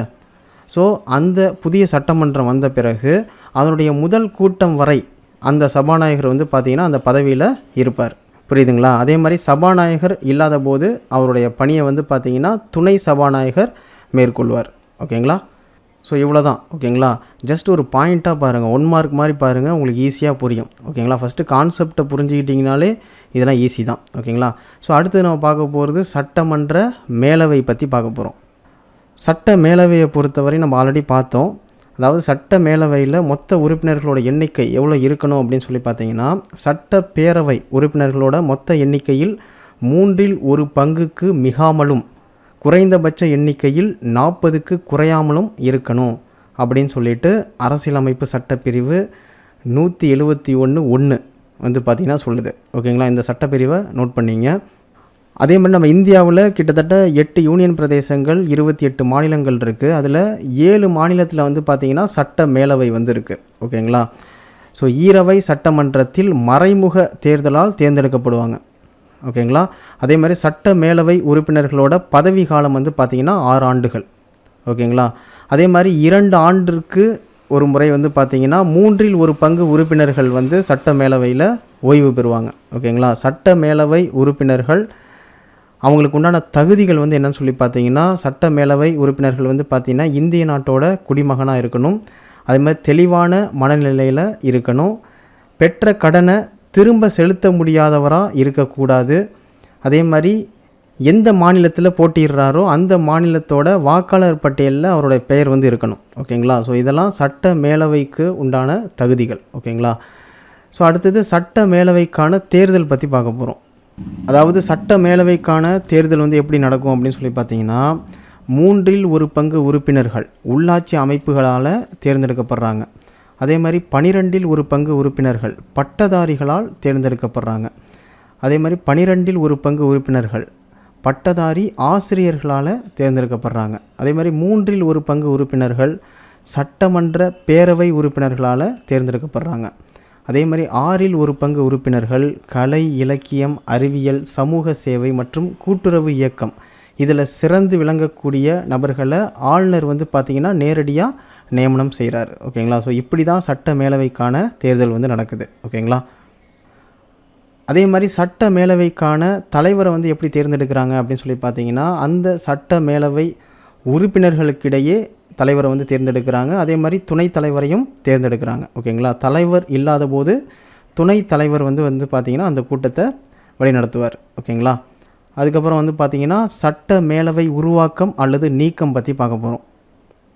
நம்ம ஸ்டார்டிங் பார்த்தோம்ல, அதாவது நம்ம தமிழ்நாட்டில் வந்து பார்த்திங்கன்னா சட்ட மேலவை வந்து நீக்குனாங்கல்ல. ஸோ எப்படி நீக்குனாங்க? ஒரு சட்டத்தின் மூலயமா அதை நீக்குனாங்க. ஓகேங்களா. அது என்ன சட்டம் அப்படின்னு சொல்லி பார்த்தீங்கன்னா சட்டப்பிரிவு 169. ஓகேங்களா. ஸோ இந்த சட்டப்பிரிவின் படி தான், அதாவது சட்டப்பிரிவு 169 படி தான் வந்து பார்த்திங்கன்னா ஒரு மாநிலத்தில் சட்ட மேலவையை கொண்டு வரலாமா இல்லை நீக்கலாமா அப்படிங்கிற முடிவு வந்து எடுக்க முடியும். ஓகேங்களா. ஸோ இந்த சட்டத்தின் படி தான், இந்த சட்டப்பிரிவின் படி தான் நம்ம மாநிலத்தில் வந்து பார்த்திங்கன்னா சட்ட மேலவையை நீக்கியிருக்காங்க. ஓகேங்களா. ஸோ அது எப்படி நீக்குவாங்க அப்படின்னு சொல்லி பார்த்தீங்கன்னா, சட்டமன்றத்தில் மொத்த உறுப்பினர்களில் 2/3 பங்கு உறுப்பினர்கள் வந்து வாக்களிக்கணும். ஓகேங்களா. சட்டமன்றத்தில் மொத்த உறுப்பினர்களில் 2/3 பங்கு உறுப்பினர்கள் வந்து வாக்களிக்கணும். இது மாதிரி சட்டம் மேலவையை வந்து உருவாக்கவோ இல்லை நீக்கவோ வந்து பார்த்திங்கன்னா அவங்க வாக்களிக்கணும். ஓகேங்களா. ஸோ அப்படி வாக்களிக்கும் பட்சத்தில் அந்த சட்ட மேலவையை உருவாக்கலாம், ஒரு மாநிலத்தில் வந்து உருவாக்கலாம் இல்லை நீக்கலாம். ஓகேங்களா. ஸோ அது மாதிரி தான் நம்ம தமிழ்நாட்டில் 1986 வந்து பார்த்திங்கன்னா சட்ட மேலவை நீக்கப்பட்டிருக்கு. ஓகேங்களா. ஸோ இந்த சட்டப்பிரிவை நோட் பண்ணிங்க, ரொம்ப ரொம்ப முக்கியம். சரிங்களா. ஓகே. அதுக்கப்புறம் பார்த்திங்கன்னா சட்டமன்ற அதிகாரங்கள். ஸோ நம்ம கேள்விப்பட்டிருப்போம், அதாவது மாநில பட்டியல், அதுக்கப்புறம் பொதுப்பட்டியல், அதுக்கப்புறம் மத்திய பட்டியல். ஓகேங்களா. ஸோ மாநில பட்டியலில் இருக்கக்கூடிய துறைகள் இருக்குது பார்த்திங்களா. ஸோ அதுக்குண்டான சட்டத்திட்டங்களை நம்மளே வந்து செயல்படுத்திக்கலாம், நம்ம மாநில அரசை செயல்படுத்திக்கலாம். ஓகேங்களா. ஸோ பொதுப்பட்டியலில் இருக்கக்கூடியதையும் மத்திய பட்டியலில் இருக்கக்கூடியதையும் மாநில அரசு வந்து டிசைட் பண்ண முடியாது. ஓகேங்களா. ஸோ அதை வந்து பார்த்திங்கன்னா மத்திய அரசு தான் டிசைட் பண்ணும். ஓகேங்களா. இதற்கு வந்து ஒரு பெஸ்ட் எக்ஸாம்பிள் வந்து என்ன சொல்லலாம் அப்படின்னு சொல்லி பார்த்தீங்கன்னா கல்வித்துறை. ஓகேங்களா. இப்போ வந்து பார்த்திங்கன்னா கல்வித்துறை வந்து பார்த்திங்கன்னா பொதுப்பட்டியலுக்கு போயிட்டு, ஓகேங்களா, கல்வி வந்து பார்த்திங்கன்னா பொதுப்பட்டியலுக்கு போயிட்டு. ஸோ அதனால தான் வந்து பார்த்திங்கன்னா நம்மளால் நீட் எக்ஸாம் வந்து பார்த்திங்கன்னா ஒரு மிகப்பெரிய எக்ஸாம்பிளாக நம்ம எடுத்துக்கலாம். ஓகேங்களா. ஃபஸ்ட்டு கல்வி வந்து பார்த்திங்கன்னா மாநில பட்டியலில் தான் இருந்தது. ஸோ நம்ம இஷ்டத்துக்கு வந்து பார்த்திங்கன்னா அதற்குண்டான நலத்திட்டங்களை வந்து நம்ம செயல்படுத்தியிருக்கலாம். ஓகேங்களா. அது வந்து பார்த்திங்கன்னா இப்போ ரீசெண்டாக பொதுப்பட்டியலுக்கு மாற்றிட்டாங்க. பொதுப்பட்டியலுக்கு போனதுனால தான் ஸோ நம்மளால் அந்த நீட் எக்ஸாமில் ஒன்றுமே பண்ண முடியல. ஓகேங்களா. அதில் வந்து மத்திய அரசு தான் அதற்குண்டான முடிவை வந்து எடுக்க முடியும், மாநில அரசு வந்து பார்த்திங்கன்னா அதில் தலையிட முடியாது. ஓகேங்களா. ஸோ இதற்கு முன்னாடி கல்வி வந்து பார்த்திங்கன்னா மாநில பட்டியலில் தான் இருந்தது. ஸோ இப்போ தான் ரீசெண்டாக வந்து பார்த்திங்கன்னா பொதுப்பட்டியலுக்கு மாற்றினாங்க. ஸோ அதனால தான் வந்து பார்த்திங்கன்னா நம்மளால் நீட் எக்ஸாமை தடுக்க முடியல. ஓகேங்களா. ஸோ அது வந்து பார்த்திங்கன்னா ஒரு மிகப்பெரிய எக்ஸாம்பிளாக நம்ம எடுத்துக்கலாம். ஸோ இதான் வந்து பார்த்திங்கன்னா சட்டமன்ற அதிகாரத்தில் கொடுத்துருக்காங்க. ஓகேங்களா. மாநில பட்டியலில் வந்து பார்த்திங்கன்னா ஸோ நமக்கு நாமே வந்து பார்த்திங்கன்னா சட்டத்தை வந்து நிறைவேற்றிக்கலாம். ஓகேங்களா. பொதுப்பட்டியலில் ஒரு சில விஷயங்கள் நம்ம எடுத்துக்கிறோம் அப்படின்னா அதில் மத்திய அரசு வந்து தலையிட்டாங்கன்னா ஸோ நம்ம வந்து பார்த்திங்கன்னா அதில் தலையிட முடியாது. ஓகேங்களா. ஸோ மத்திய பட்டியலை பொறுத்தவரையும் மத்திய அரசு தான் செயல்படுத்த முடியும். அதே மாதிரி ஒரு சட்டத்தை வந்து கொண்டு வரணும், ஒரு சட்டத்தை வந்து நீக்கணும் அப்படின்னா நாடாளுமன்றத்தில் என்ன முறை பின்பற்றுறாங்களோ அதே மாதிரி தான் மாநில சட்டமன்றத்துலேயும் பின்பற்றுறாங்க. ஓகேங்களா. அதுக்கு வந்து பார்த்திங்கன்னா 3 நிலைகள் இருக்குது. ஓகேங்களா. அந்த 3 நிலைகள் முடிஞ்ச பிறகு கடைசியாக ஆளுநர்கிட்ட ஒப்புதல் வாங்குவாங்க. ஓகேங்களா. மாநில அரசை பொறுத்தவரையும். ஸோ நாடாளுமன்றத்தை பொறுத்தவரையும் குடியரசுத் தலைவர்கிட்ட ஒப்புதல் வாங்குவாங்க. ஓகேங்களா. ஸோ இங்கே வந்து பார்த்திங்கன்னா ஆளுநர்கிட்ட ஒப்புதல் வாங்குவாங்க. புரியுதுங்களா. ஸோ அதுக்கப்புறம் தான் அது சட்டமாக கொண்டு வருவாங்க. சரிங்களா. ஓகே. அதுக்கப்புறம் பார்த்திங்கன்னா நிதி அதிகாரங்கள். ஓகேங்களா. நிதி அதிகாரங்கள் பற்றி பார்க்க போகிறோம். அதாவது பண நடவடிக்கையை பொறுத்தவரையும் சட்டமன்ற கீழவை இருக்குது பார்த்திங்களா, அது மேலவையை விட அதிக அதிகாரத்தை கொண்டு இருக்குது. ஓகேங்களா. பண மசோதாவை கீழவையில் மட்டும்தான் அறிமுகப்படுத்த முடியும். இது கேட்பாங்க, ரொம்ப முக்கியமானது. ஓகேங்களா. நிறைய எக்ஸாமில் கேட்டிருக்காங்க, பண மசோதா எந்த அவையில் மட்டுமே அறிமுகப்படுத்த முடியும் அப்படின்னு சொல்லி கேட்பாங்க. ஓகேங்களா. கீழவையில் மட்டும்தான் அறிமுகப்படுத்த முடியும். அதே மாதிரி சட்டமன்ற கீழவை அனுமதி இல்லாமல் புதிய வரிகளை விதிக்க முடியாது. ஓகேங்களா. சட்டமன்ற கீழவை அனுமதி இல்லாமல் புதிய வரிகளை விதிக்க முடியாது. ஓகேங்களா. நிதி அதிகாரத்தை பொறுத்தவரையும் இந்த 2 பாயிண்ட்டை மட்டும் நீங்கள் தெரிஞ்சுக்கிட்டால் போதும். அதுக்கப்புறம் பார்த்திங்கன்னா நிர்வாகத்துறையின் மீது கட்டுப்பாடுகள். அதாவது சட்டமன்றம் வந்து பார்த்திங்கன்னா நிர்வாகத்துறையை கட்டுப்படுத்துது. ஓகேங்களா. அதே மாதிரி அமைச்சரவையானது சட்டமன்றத்திற்கு பொறுப்பானது. எப்படின்னு சொல்லி பார்த்திங்கன்னா சட்டமன்ற உறுப்பினர்கள் இருக்காங்கள்ல, ஸோ அவங்க கேட்கக்கூடிய கேள்விகளுக்கு அமைச்சர்கள் பதிலளிக்கணும். ஓகேங்களா. அதே மாதிரி அமைச்சர்களுக்கு எதிராக நம்பிக்கையில்லா தீர்மானம் வந்து கொண்டு வராங்க அப்படின்னா அது நிறைவேற்றப்பட்டுச்சுன்னா அமைச்சர்கள் பதவி நீக்கம் செய்வாங்க. ஓகேங்களா. ஸோ இதுவும் நம்ம ஆல்ரெடி பார்த்தது தான். ஓகேங்களா. ஓகே. அதுக்கப்புறம் மாநில நீதித்துறை. மாநில நீதித்துறையில் முதல்ல பார்க்க போகிறது உயர்நீதிமன்றங்கள்.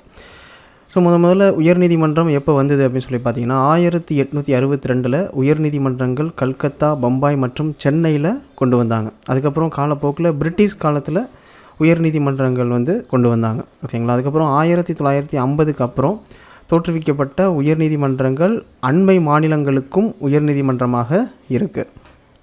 மாநில அளவில் உயர்நீதிமன்றம் மிக உயர்ந்த நீதிமன்றமாக இருந்தாலுமே உச்ச நீதிமன்றத்தோட வழிகாட்டுதலின் பெயரில் தான் வந்து பார்த்திங்கன்னா உயர்நீதிமன்றங்கள் செயல்படுது. சரிங்களா? ஸோ கிட்டத்தட்ட இந்திய அளவில் உயர்நீதிமன்றங்கள் எத்தனை இருக்குது இப்போதைக்கு அப்படின்னு சொல்லி பார்த்தீங்கன்னா கிட்டத்தட்ட 25 உயர்நீதிமன்றங்கள் வந்து இருக்குது. ஓகேங்களா? ஸோ உயர்நீதிமன்றத்தை பொறுத்த வரையும் இந்த இன்ஃபர்மேஷன் வந்து தெரிஞ்சால் போதுமானது. அதுக்கப்புறம் பார்த்திங்கன்னா உயர்நீதிமன்றம் வந்து பார்த்திங்கன்னா மாநிலத்துக்கு மாநிலம் வேறுபடும். ஓகேங்களா? ஒரு மாநிலத்தில் அதிகமான நீதிமன்றம் இருக்கலாம், ஒரு மாநிலத்தில் குறைவான நீதிமன்றம் வந்து இருக்கலாம். ஸோ அந்த மாநிலத்தை பொறுத்து, அந்த மக்கள் தொகையை பொறுத்து நீதிமன்றங்கள் கொடுத்துருப்பாங்க. ஓகேங்களா?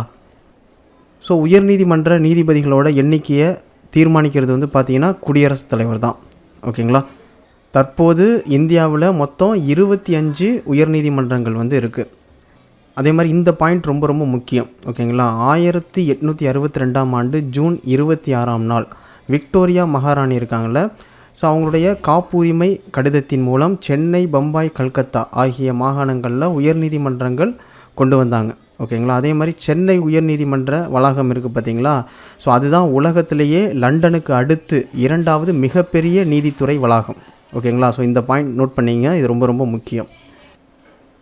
ஓகே, அதுக்கப்புறம் பாருங்கள் உயர்நீதிமன்ற நீதி வரையறை மற்றும் அதிகாரங்கள். ஸோ உயர்நீதிமன்றத்துக்குன்னு என்னென்ன அதிகாரங்கள் இருக்குது அப்படிங்கிறத பார்க்க போகிறோம். ஓகேங்களா? சென்னை, பம்பாய், கல்கத்தா நீதிமன்றங்களுக்கு வந்து பார்த்திங்கன்னா தங்களுக்கான நீதி வரையறை அதிகாரங்களுடன் மேல்முறையீடு வழக்குகளை விசாரிக்கும் அதிகாரங்கள் பெற்றுள்ளது. ஓகேங்களா? சென்னை, பம்பாய், கல்கத்தா நீதிமன்றங்கள் இருக்குது பார்த்திங்களா? ஸோ அவங்களுக்கு தங்களுக்கான நீதி வரையறை அதிகாரங்களும் மேலும் மேல்முறையீடு செய்கிறாங்கள்ல, ஸோ அந்த வழக்குகளை விசாரிக்கிற அதிகாரங்களும் அவங்க பெற்றிருக்காங்க. ஆனால் மற்ற நீதிமன்றங்கள் இருக்காங்கள்ல, ஸோ அவங்க வந்து பார்த்திங்கன்னா பெரும்பாலும் மேல்முறையீடு வழக்குகளை மட்டும்தான் விசாரிக்க முடியும். ஓகேங்களா? ஸோ இதுதான் வந்து பார்த்திங்கன்னா உயர்நீதிமன்றத்துக்கும் மற்ற நீதிமன்றத்துக்கும் உண்டான வித்தியாசம். ஓகேங்களா? முக்கியத்துவம் வாய்ந்த வழக்குகள், அதாவது உயில், திருமணம் சார்ந்த வழக்குகள், நீதிமன்றம் அவமதிப்பு வழக்குகள், ஸோ இது மாதிரியான வழக்குகளை வந்து பார்த்திங்கன்னா உயர்நீதிமன்றம் வந்து நேரடியாகவே விசாரிக்கலாம். ஓகேங்களா? ஓகே, அடுத்தது பாருங்கள், இந்த சட்டப்பிரிவு நோட் பண்ணிங்க. சட்டப்பிரிவு 226 என்ன சொல்லுது அப்படின்னு சொல்லி பார்த்தீங்கன்னா, அடிப்படை உரிமைகளுக்காக மட்டுமின்றி மற்ற நோக்கங்களுக்காகவும் பேராணைகளை வெளியிடும் அதிகாரங்களை உயர்நீதிமன்றங்களுக்கு வழங்குகிறது. ஓகேங்களா? ஸோ சட்டப்பிரிவை நோட் பண்ணிங்க. அதே மாதிரி சட்டப்பிரிவு 32 என்ன சொல்லுது அப்படின்னு சொல்லி பார்த்தீங்கன்னா, கீழ் உச்ச நீதிமன்றம் வழங்கும் நீதி பேராணைகள், ஆணைகள் மற்றும் வழிகாட்டுதல்கள் போன்றே உயர்நீதிமன்றமும் அவைகளை வழங்க அதிகாரம் பெற்றுள்ளது. ஓகேங்களா? அது ரொம்ப முக்கியமானது. ஓகேங்களா? ஸோ இதெல்லாம் வந்து பார்த்திங்கன்னா எக்ஸாமில் கேட்ட கேள்விகள். சட்டப்பிரிவு 32 வந்து பார்த்திங்கன்னா, கீழ் உச்ச நீதிமன்றம் வழங்கும் நீதி பேராணைகள், ஆணைகள் மற்றும் வழிகாட்டுதல்கள் போன்றே உயர்நீதிமன்றமும் அவைகளை வழங்க அதிகாரம் பெற்றது. ஓகேங்களா? இதை நோட் பண்ணிங்க. ஓகே, அதுக்கப்புறம் பேராணை அதிகாரங்கள் பற்றி பார்க்க போகிறோம். என்னென்ன பேராணைலாம் இருக்குன்னா, ஆட்கொணர்வு நீதி பேராணை, கட்டளையுறுத்தும் நீதி பேராணை, தடையுறுத்தும் நீதி பேராணை, தகுதி வினவும் நீதி பேராணை, ஆவண கேட்பு பேராணை. ஓகேங்களா? ஸோ ஃபஸ்ட்டு ஆட்கொணர்வு நீதி பேராணை வந்து பார்த்துடலாம். அதாவது தவறாக ஒருத்தரை காவல் நிலையத்தில் வச்சுட்டாங்க அப்படின்னா அவரை நீதிமன்றத்தில் சப்மிட் பண்ணணும். ஓகேங்களா?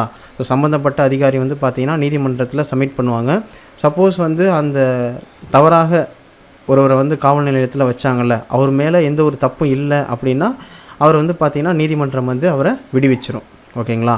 ஸோ இதான் வந்து பார்த்திங்கன்னா ஆட்கொணர்வு நீதி பேராணை. அடுத்தது கட்டளையுறுத்தும் நீதி பேராணை. அதாவது கீழ் நீதிமன்றத்துக்கு உயர் நீதிமன்றம் இடும் ஆணை இருக்குது பார்த்திங்களா? ஸோ அதுதான் கட்டளையுறுத்தும் நீதி பேராணை. நீங்கள் வந்து இப்படி தான் செயல்படுத்தணும் அப்படின்னு சொல்லி கட்டளையிடுவாங்க. ஓகேங்களா? உயர் நீதிமன்றம் வந்து பார்த்திங்கன்னா கீழ் நீதிமன்றத்துக்கு கட்டளையிடுவாங்க. ஸோ அதுதான் கட்டளையுறுத்தும் நீதி பேராணை. அடுத்தது தடையுறுத்தும் நீதி பேராணை. அதாவது ஒவ்வொரு நீதிமன்றத்துக்கும் ஒரு லிமிட் இருக்கும், ஒரு எல்லை இருக்கும்.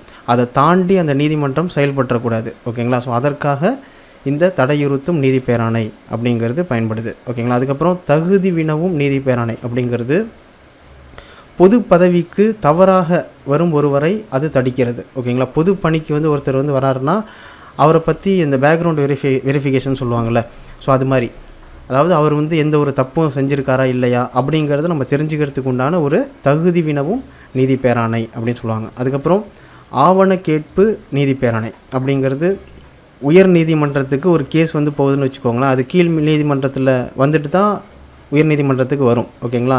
ஸோ அப்போ ஒரு சில டாக்குமெண்ட் வந்து பார்த்திங்கன்னா இப்போ கீழ் நீதிமன்றத்தில் கேட்கணும் உயர் நீதிமன்றம். உடனே என்ன பண்ணுவாங்க, அந்த கேஸ் சம்மந்தமான ஆவணங்கள், ஆதாரங்கள், கோப்புகள் அது எல்லாத்தையும் வந்து பார்த்திங்கன்னா இங்கே சப்மிட் பண்ணு அப்படின்னு சொல்லி கீழ் நீதிமன்றத்துக்கு உயர் நீதிமன்றம் வந்து உத்தரவு போடுவாங்க. ஓகேங்களா. ஸோ அதுதான் ஆவண கேட்பு பேராணை.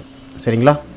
அதுக்கப்புறம் பார்த்திங்கன்னா மேற்பார்வை அதிகாரங்கள், உயர் நீதிமன்றத்துக்கு உண்டான மேற்பார்வை அதிகாரங்கள் பற்றி பார்க்க போகிறோம். இராணுவ நீதிமன்றங்களை தவிர மற்ற அனைத்து சார்பு நீதிமன்றங்கள் தீர்ப்பாயங்களின் பணிகளை மேற்பார்வையிடும் அதிகாரம் வந்து உயர் நீதிமன்றத்துக்கு உண்டு. ஓகேங்களா. அதே மாதிரி கீழ் நீதிமன்றங்களில் கொடுக்கப்பட்ட அதிகாரங்களை திரும்ப பெறும் அதிகாரமும் வந்து பார்த்திங்கன்னா உயர் நீதிமன்றத்துக்கு உண்டு. ஓகேங்களா. பொது சட்டங்கள் மற்றும் பரிந்துரைக்கப்பட்ட படிவங்கள் மூலம் பயிற்சி மற்றும் நடவடிக்கைகளை ஒழுங்குபடுத்த ஒரு ஆணையத்தை வெளியிட உயர்நீதிமன்றத்துக்கு அதிகாரம் உண்டு. ஓகேங்களா. ஸோ இதெல்லாம் வந்து பார்த்திங்கன்னா உயர்நீதிமன்றம் மேற்பார்வை அதிகாரங்கள். அதே மாதிரி பார்த்திங்கன்னா ஆவணங்களின் பாதுகாப்பு பெட்டகம். ஓகேங்களா. உயர்நீதிமன்றத்தில் இதுவரையும் வழங்கப்பட்ட அனைத்து முடிவுகள், தீர்ப்புகள் எல்லாமே அச்சடிக்கப்பட்டு ஒரு சான்றாக வந்து பாதுகாத்துட்டு வராங்க. ஓகேங்களா. எதிர்காலத்தில் ஏதாவது ஒரு தீர்ப்பு வழங்கணும், ஸோ இதற்கு முன்னாடி அது மாதிரியான தீர்ப்பு வந்து வழங்கியிருக்காங்களா அப்படிங்கிறத தெரிஞ்சுக்கிறதுக்கும், அதே மாதிரி இதுக்கு முன்னாடி ஏதாவது தீர்ப்பு வழங்கியிருப்பாங்களே, ஸோ அதை வந்து திரும்ப ரீவெரிஃபிகேஷன் பண்ணுறதுக்கும் அந்த சான்று வந்து பார்த்திங்கன்னா பயன்படுது. ஓகேங்களா. ஸோ அதனால் இதுவரையும் வழங்கிய தீர்ப்பு முடிவுகள் எல்லாமே வந்து பார்த்திங்கன்னா அச்சடிக்கப்பட்டு பாதுகாத்துட்டு வராங்க. சரிங்களா. ஓகே ஃப்ரெண்ட்ஸ், இதோட இந்த வீடியோ பதிவு கம்ப்ளீட் ஆகுது. ஸோ கண்டிப்பாக இந்த வீடியோ பதிவு உங்களுக்கு பிடிச்சிருக்குன்னு நினைக்கிறேன். ஸோ வீடியோ பதிவு எப்படி இருந்தது அப்படிங்கிறத கீழே கமெண்ட் பாக்ஸில் மென்ஷன் பண்ணுங்கள். ஓகேங்களா. Okay, thank you. துருவம் அகாடமியிலிருந்து கார்த்திக்.